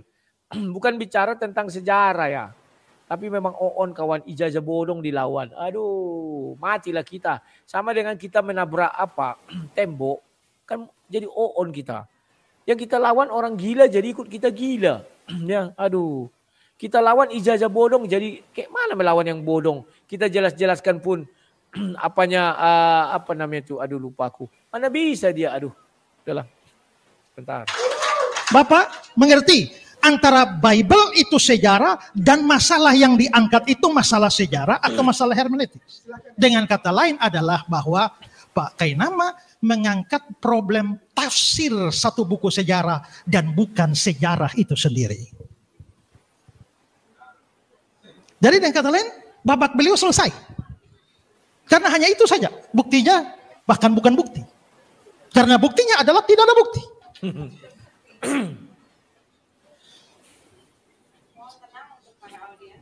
Mohon untuk tenang. Kalau beliau tidak punya bukti selain tidak ada bukti, maka babak beliau untuk membuktikannya ya sudah selesai. Apalagi yang mau dibicarakan? Dan stop di situ. Masuk babak kedua, giliran saya yang membuktikan. Artinya ini sudah babak 1 selesai ya? Nggak sampai habis waktunya ya? Enggak, ini berjalan saja Bapak. Nah, kita ingat peraturan yang sudah diberikan adalah babak 1 sampai waktu yang ditentukan selesai. Setelah itu mulai start babak 2. Kalau begitu sekarang reset kembali ke 0-0 karena bagian saya. Oh, waktunya sesuai dengan timernya Pak. Jadi timernya jika Bapak tidak menggunakan waktu Bapak tidak terpotong. Pakai nama pakai sudah potong waktunya. Jadi jika Bapak ingin melakukan babak kedua silakan lanjut saja. Waktu Bapak tidak digunakan sama sekali oleh Pak Kenam. Berbeda Pak waktunya, boleh dilihat di layar di depan. Saya kira salah paham ini. Maksudnya begini, aturannya kan kita debatnya ini ya. Sampai kapanpun siapa nama perempuan itu ya, kan sudah meninggalkan Yesus. Jadi dia ketularan on. Mereka kan ada 2 sesi. Sesi pertama Kainama membuktikan bahwa Yesus tidak mati, ya kan? Sesi kedua membuktikan bahwa Yesus mati oleh Ezra Soro. Maka kalau ada 2 sesi, sesi pertama kan dia selesai. Ya di reset dong 00. Paham maksudnya? Masuk kita sesi kedua kan ya. Tapi liciknya mereka kan tidak. Disuruhnya Ezra Soro nanti bicara, sisa waktu mau dihantam dia. Kan begitu licik-liciknya ini kan. Ya. Siapa nama perempuan ini? Lupa aku. Siapa namanya? Siapa yang tahu? Si Jesslyn. Si Jesslyn atau siapa ya? Itu kan menjadi mendadak on. Yang katanya dia orang sekolah, nggak ngerti yang gitu-gitu kawan. ikut arus apa? Orang bodong itu. Saya masih banyak konfirmasi aja, jangan potong waktu saya dulu ya. Ini saya mau klarifikasi masalah aturan nih. Dikat dulu waktunya. Untuk sebelumnya apakah Bapak setuju dengan timer catur? Kan gini ya, terakhir saya konfirmasi bahwa debat ini kan 2 babak. Babak pertama, giliran Pak Kainama membuktikan Yesus tidak mati, tidak bangkit. Ya, setelah itu diperdebatkan. Lihat muka si Kainama itu, kasihan kali kawan. Lihat ke sebelah kanannya. Tidak mampu dia membuktikan bahwa Yesus tidak mati. Coba. Kan berdasarkan aturan jam ini sampai jamnya selesai. Dengan kata lain, karena Pak Kainama tidak ada argumentasi, artinya ya sudah selesai waktunya. Kita nggak pakai sampai habis. Sekarang babak kedua giliran saya. Dan harus punya waktu yang sama, kita 0-0 lagi. Tidak Pak, karena perlibatan sesuai dengan debat timer catur, kita tetap mengurangi waktu yang Kainama. Jadi Pak Kainama sudah waktunya berkurang, sisa 34 menit dipakai nama. Sekarang jika Bapak mulai babak kedua, tidak apa-apa babak kedua dimulai, tapi timernya waktunya akan tetap sama Pak. Ya. Kan bodoh kali kan. Jesslyn ini bodoh kali. Ya kalau Pak Esra membuktikan. Ya si Kainama kan menunggu waktu sisa nanti untuk menghina-hina. Ya kan. Memang bodoh, jadi bodoh. Aduh, sudahlah. Kan mereka sendiri yang bilang. Sarangnya orang bodoh dari mereka. Makanya pindah ke Oten kan bodoh katanya. Sarannya orang pintar dari Oten. Oten ke Uclim, pintar katanya. Tapi dia sekarang kan tidak di hotel lagi, jadi bodoh kan? Bodoh. Ya itu lihat. Ya sudah riset aja apa susahnya. Kan tidak mampu lagi si Kainama sudah angkat bendera putih. Tidak mampu lagi dia membuktikan Yesus itu tidak mati. Tidak mampu lagi. Lah apa yang mau dibuktikan lagi sudah tidak mampu lagi ya. Aduh. Karena kita terbatasi oleh waktu 1 jam pihak Kristen, 1 jam pihak Islam. Babaknya tidak apa-apa, tapi waktunya akan sesuai dengan timer. Tidak ada pengulangan kembali waktu kepada 00. Berarti kalau ini angka sudah sampai 00 selesai debatnya. Betul untuk dua-duanya. Jadi kalau misalnya angka 00 Islam sudah 0, berarti Pak Kainama sudah tidak boleh debatnya berbicara. selesai. Belum Pak, sekarang belum selesai Pak. Belum Iya, selesai. maksudnya begitu angka ini sudah 00 artinya acara debat selesai. Betul, untuk acara debatnya selesai. Jika kedua-duanya sudah 00. Kristen 0, Islam juga 0. Begitu Pak. Ya, inilah onnya ini siapa ini ya, si perempuan ini ya. Riset aja apa susahnya. Karena orang itu memakai sistem 2 babak. Bukan 1 babak. 1 babak ini kawan harus dihabiskan mereka 2 ini. Ya, kalau sistemnya nggak pakai babak. Tapi kalau sistem babak, riset aja ke 0, apa susahnya. Tapi mereka memang nggak paham yang gitu-gitu. Namanya juga on. Baik, sudah bisa dilanjutkan Pak? Bapak boleh mulai kembali jika sudah mau lanjutkan. Ya.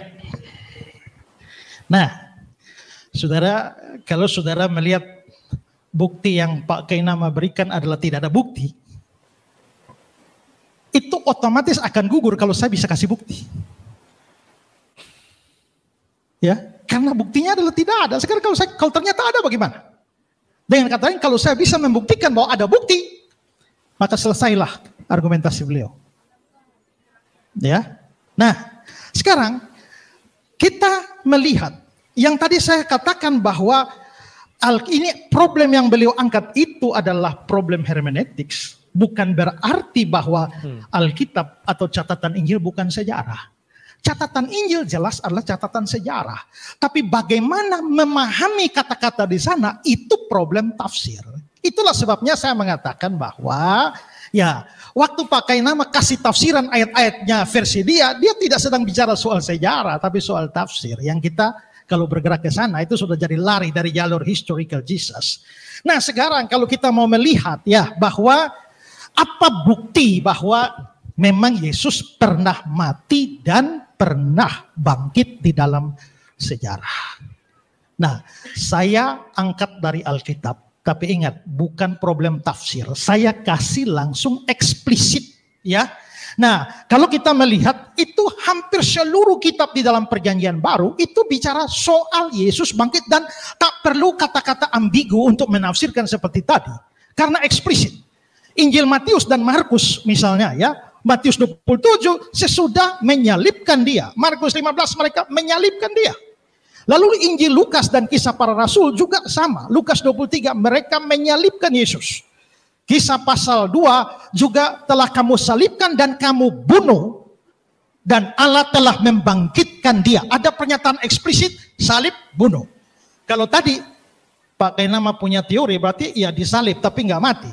Ya nggak dibunuh. Tapi kalau sampai ada kata disalibkan lalu bunuh lalu membangkitkan, tak mungkin ada kebangkitan tanpa kematian. Ya. Lalu di Kisah pasal 1 ayat 3 dengan banyak tanda yang membuktikan dia hidup selama 40 hari dia berulang-ulang menampakkan diri. Lalu dalam Injil Yohanes dan surat-surat Yohanes 19, Pilatus menyerahkan Yesus untuk disalibkan dan di situ dia disalibkanlah mereka. Tapi dalam penulis yang sama di 1 Yohanes 3 ayat 16, dia telah menyerahkan nyawanya, itu pasti mati. Jadi tidak ada ceritanya disalibkan tapi tidak mati. Lalu surat-surat Paulus di Korintus 1 Korintus 1:23, Kristus disalibkan, Galatia 1, Kristus yang disalibkan, dan Filipi pasal 2 ayat 8, mati di kayu salib. Itu berarti bukan hanya disalibkan tapi sampai mati. Lalu penulis surat Ibrani yang kelima, dia bicara soal penderitaan maut dan dia mengalami maut. Itu tidak bisa tidak kematian.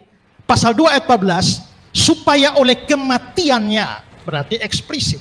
Lalu Ibrani pasal 13, membawa kembali dari antara orang mati gembala agung segala domba, yaitu Yesus Tuhan kita. Nah, lalu saudara, surat-surat Petrus, 1 Petrus 1 ayat 3, oleh kebangkitan Yesus Kristus dari antara orang mati. 1 Petrus 1 ayat 21 membangkitkan dia dari antara orang mati. Nah sekarang ini bukan problem tafsir karena ini pernyataan eksplisit.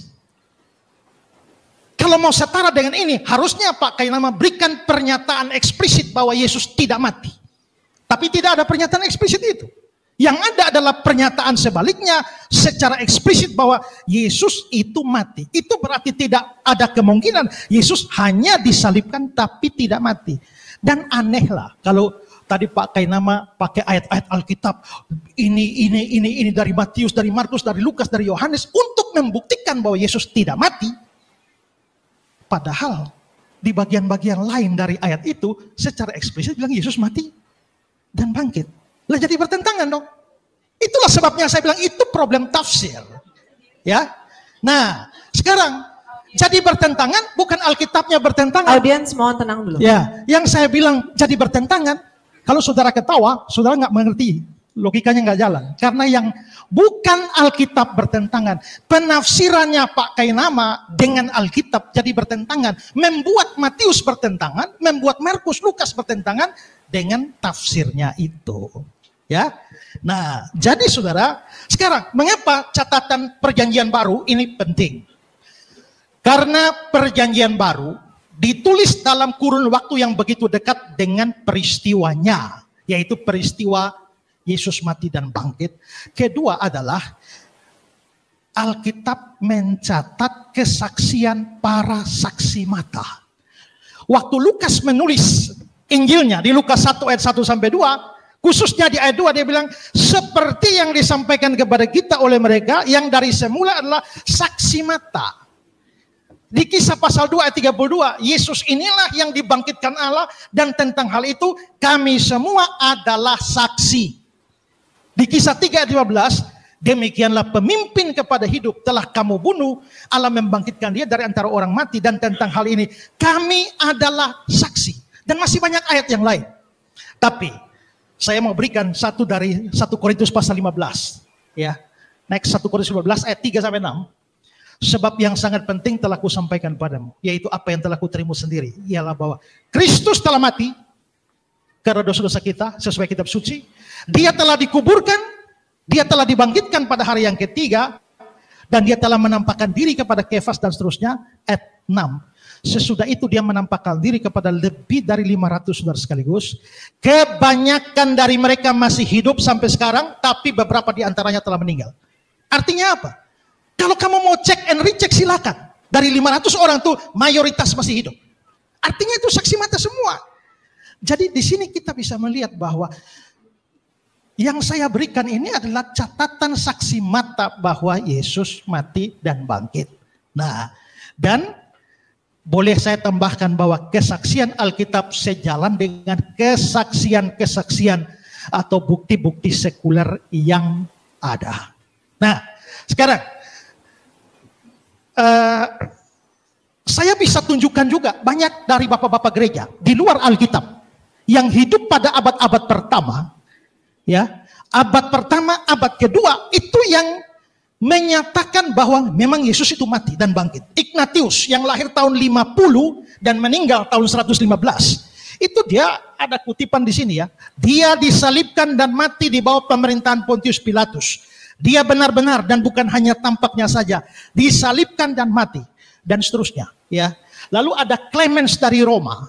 Clemens dari Roma ini, ya, dia ini punya tulisan surat 1 Clemens itu dari tahun 96 Masehi, dan dalam surat Clemens itu 1 Clemens 24 ayat 25, dia Yesus mengajar kita tentang iman yang benar kepada Tuhan kita yang telah mati dan bangkit dari kematian untuk memberikan kita keselamatan.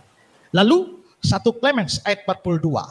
Karena itu saudara-saudara, marilah kita hidup dalam kebajikan sambil mengingat kebangkitan Tuhan kita Yesus Kristus.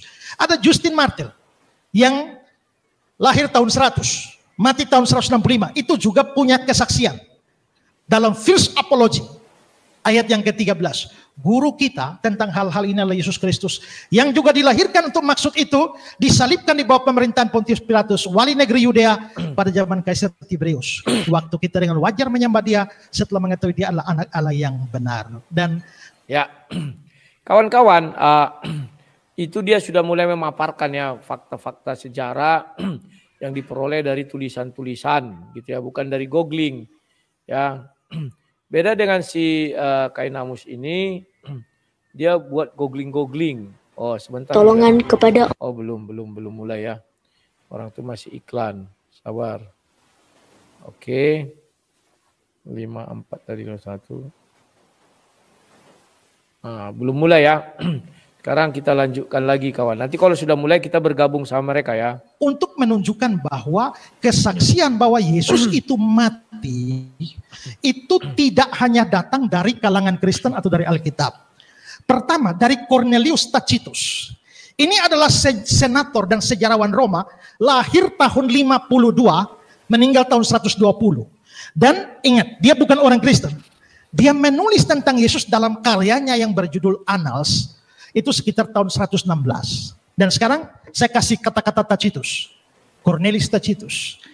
Akibatnya untuk menyingkirkan laporan itu, Nero menyalahkan dan menyebabkan penyiksaan yang paling hebat kepada suatu golongan yang dibenci. Karena mereka layak dibenci. Mereka disebut Kristen oleh masyarakat. Kristus dari nama itu berasal. Dia menderita hukuman yang ekstrim pada masa pemerintahan Tiberius di tangan salah seorang prokurator kita, Pontius Pilatus. Dan seterusnya. Lalu, saya berikan lagi. Boleh minta maaf, Bu.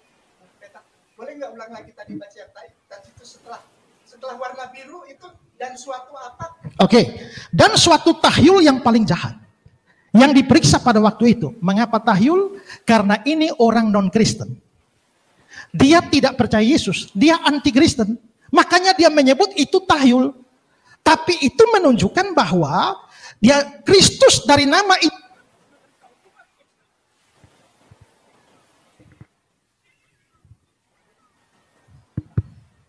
Ya. Pada masa pemerintahan Tiberius di tangan salah seorang prokurator kita, Pontius Pilatus, dan suatu tahyul yang paling jahat yang diperiksa pada waktu itu muncul tak hanya di Yudea, sumber awal kejahatan, namun juga di Roma, di mana semua yang mengerikan, memalukan dari segala penjuru dunia menemukan pusatnya dan menjadi populer dan seterusnya. Ini bukan orang Kristen, ya. Dia menulis secara negatif, tapi tanpa sengaja atau secara tidak langsung dia mengkonfirmasi bahwa Kristus menderita hukuman di bawah Tiberius dan juga prokurator Pilatus. Lalu juga Talmud Babilonia yang tidak lebih dari tahun 200 itu bilang begini. Ingat, Talmud Babilonia bukan punya Kristen, punya orang Yahudi yang tak percaya Yesus. Pada malam Paskah, Yesus dihukum gantung selama 40 hari sebelum eksekusi dilakukan. Seorang pembawa berita berseru, dia akan dilempari batu karena dia telah mempraktekkan sihir dan membujuk orang Israel kepada kemurtadan. Jangan aneh, ini orang Yahudi yang tak percaya. Tapi ada konfirmasi dia dihukum gantung. Selain itu, ada Lucianus dari Samosata. Dia seorang penyair sindiran. Dia berkarya tahun 170. Dia sangat benci kekristenan. Dan dalam tulisannya Date of Pellegrin, dia menulis begini. Ketahuilah, orang-orang Kristen memuja seorang pria pada hari ini. Tokoh tersohor memperkenalkan tata ibadah baru mereka. Dan disalibkan karena hal tersebut. Orang-orang sesat ini, kenapa? Karena ya orang-orang sesat ini mulai dengan keyakinan yang umum bahwa mereka hidup kekal selamanya. Kenapa dia bilang orang sesat? Dia anti-Kristen. Dan menyembah orang bijaksana yang disalibkan itu. Dia nggak percaya Yesus. Tapi dia memberikan konfirmasi bahwa ada orang bijaksana nama Yesus yang disalibkan. Ya. Lalu Mara Bar Serapion, ya, dia seorang filsuf Stoa yang karena sesuatu dia dipenjara dan dalam penjara itu dia tulis surat nasihat untuk anaknya. Lalu dia bilang begini, keuntungan apakah yang diperoleh orang-orang Athena ketika mereka membunuh Sokrates? Kelaparan dan penyakit pes menimpa mereka sebagai hukuman karena kejahatan mereka. Keuntungan apa yang diperoleh orang-orang Sames ketika mereka membakar Pitagoras? Dalam waktu sesaat negeri mereka tertutup pasir. Keuntungan apa yang diperoleh orang-orang Yahudi ketika menghukum mati raja mereka yang bijaksana, tidak lama setelah peristiwa itu kerajaan mereka dibinasakan dan seterusnya. Lagi-lagi bukan orang Kristen, tapi kesaksian dan tulisan mereka secara tidak langsung mengkonfirmasi peristiwa sejarah bahwa memang ada orang nama Yesus yang disalibkan. Jadi terlihat bahwa bukti sejarah Yesus mati dan bangkit datang dari Alkitab dan dari luar Alkitab, bukan soal tafsir, karena eksplisit katakan Yesus mati dan bangkit. Bukan seperti yang pakai nama berikan yang itu hanya problem hermeneutics. Sekarang saya menunjukkan ada bukti Yesus bangkit. Kalau saya menunjukkan ada bukti Yesus mati dan bangkit, maka apa yang pakai nama usung tadi bahwa tidak ada bukti dia bangkit, itu otomatis jadi gugur. Ya. Ya.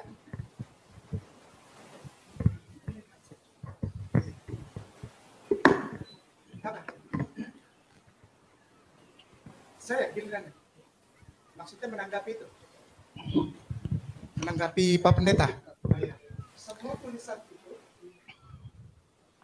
Semua tulisan itu dari Mara Bar Serapion, lalu Tacitus, lalu ada Ignatius, lalu Justin Martyr.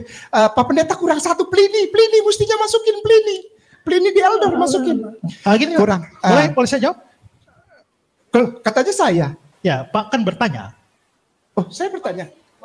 Mau tanya saya, Pliny soal. Oke, sudah. Menanggapi. Oke. Menanggapi. Ya. Baik. Tanggapan saya sekali lagi, semua yang ditulis itu contoh 1 Korintus itu ditulis oleh Paulus. Kita semua tahu itulah. Ibrani sampai detik ini bahkan gereja belum bisa pastikan siapa yang tulis itu bara. Lalu tadi tentang kisah para rasul, lalu bilang Lukas pasal 1 ayat 2. Lukas bukan saksi mata. Lukas itu orang Yunani bule. Dia nggak pernah ketemu Yesus, dia nggak pernah jadi murid Yesus. Bahkan Eusebius dalam bukunya Ecclesia Historica, Historica de Ecclesia, ya ada Pak Budi, saya nggak berani salah ngomong. Ada ahli di buku-buku Eusebius. Itu ditulis bahwa beliau masuk di 70 aja tidak. Lalu ditambah lagi dengan Mara Bar Serapion. Mara Bar Serapion itu adalah menurut penelitian yang dilakukan, ada ditulis di Katolika Encyclopedia, ada ditulis Mara Bar Serapion. Itu tulisan itu dipakai sebagai latihan retorika dari para siswa yang ada di kampus tersebut. Gitu. Mara Bar Serapion tidak pernah menuliskan nama Yesus di situ. Mati sebagai raja yang bijaksana dari kaum Yahudi. Dia tidak mati, tapi dia tetap hidup. Di dalam pengajarannya, itu Mara Bar Serapion tulis itu. Lalu ada tadi terakhir, tadi saya nggak ditunjukin Josephus, padahal saya tunggu itu. Kalau ditunjukin FT itu, ya Flavianum Testimonium, saya paling suka itu. Karena semua orang di kampus teologi tahu itu adalah bukan asli dari tulisan Flavius Josephus. Ya, sudah dibuktikan banyak sekali itu. Lalu siapa lagi tadi? Ada Lucianus dari Samosata. Lucianus Samosata tidak pernah tuliskan secara eksplisit, Bapak Pendeta yang terhormat. Begini, tidak ada yang eksplisit dari situ. Wallahi, ya, Korintus, Ibrani, Lukas apalagi. Wow, Lukas bukan murid Yesus. Dia nggak pernah ketemu Yesus. Wallahi dia bule.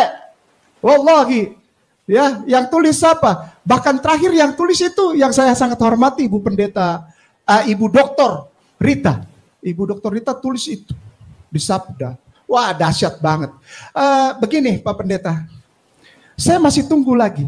Dan terakhir ini saya mau bukan menanggapi atau apa. Saya senang begitu Bapak Pendeta yang terhormat, Bung Pendeta Esra Soru bilang dari Talmud, yuk buka yuk Sanhedrin yuk. Sanhedrin 43a 20 yuk. Yuk buka yuk. Apa di situ dibilang? Yuk. Mati disalib, bukan.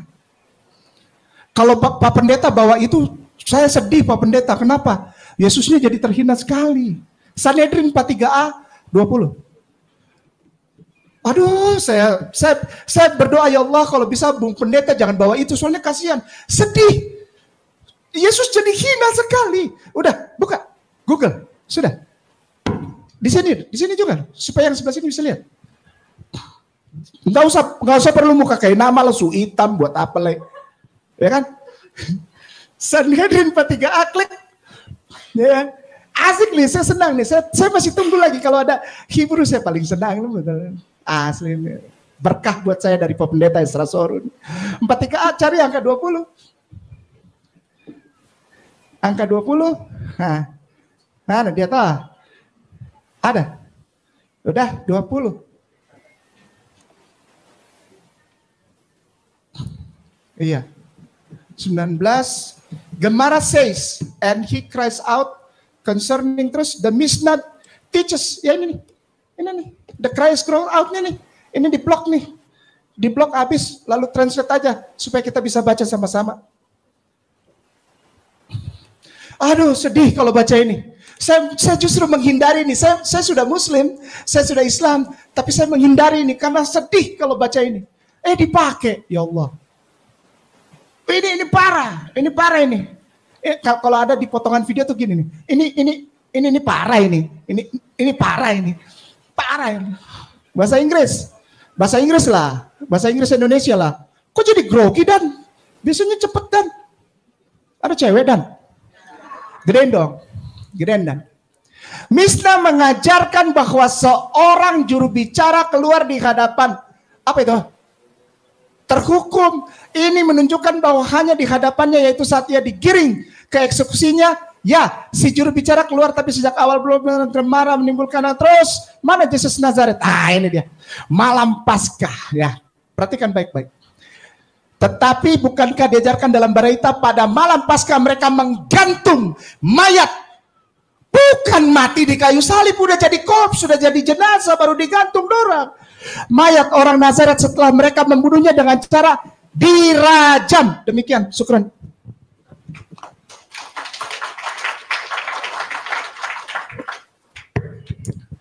Oke. Saya kira Pak Kainama ini tidak perhatikan apa yang saya omong tadi. Saya mengatakan dan membaca Injil Lukas pasal 1 untuk menunjukkan bahwa di dalam menulis Injilnya, Lukas itu mengambil data dari para saksi mata. Saya tidak mengatakan bahwa Lukas itu rasul atau dia saksi mata. Bapak bisa bedakan itu atau tidak. Kedua, karena itu maka di dalam tulisan Lukas, secara khusus dalam Kisah Para Rasul, dia mengungkapkan kesaksian-kesaksian dari para saksi mata. Siapa? Contohnya Petrus itu. Ya, Petrus, Yohanes yang lain mereka mengatakan mereka saksi mata.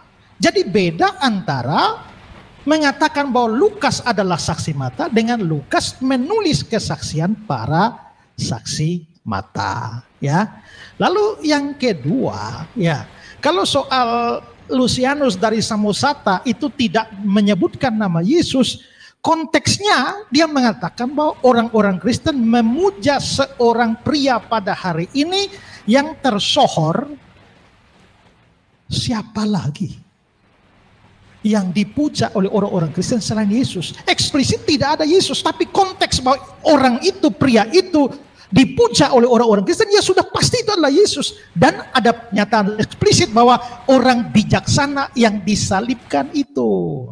Nah, lalu ya kalau dikatakan Talmud tadi ya, nah mungkin Pak hanya melihat eksplisit, di situ tidak bilang disalib tapi digantung. Pak lupa bahwa istilah digantung dengan disalibkan pada masa itu dalam pengertian yang sama dalam konteks Yesus. Kenapa? Karena kalau kita lihat bahwa Paulus pada waktu dia katakan bahwa terkutuklah orang yang digantung, akhirnya dia melanjutkan dengan digantung di salib. Dan kalau Bapak mengatakan kata-kata tadi bahwa ada orang yang berseru dirajam, mungkin Bapak tidak baca tafsir Talmud itu. Karena apa? Pernyataan eksplisit sebelumnya bahwa dia digantung, tapi mengapa ada yang berseru bahwa dia dirajam, itu tak berarti bahwa Yesus dirajam.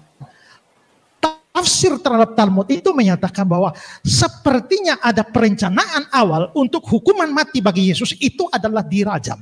Tapi yang terjadi justru adalah digantung.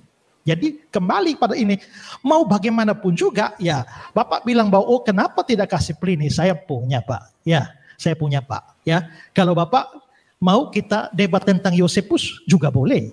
Ya, juga boleh. Ya, karena itulah maka tapi yang pasti adalah kawan-kawan, kita langsung bergabung kembali ya.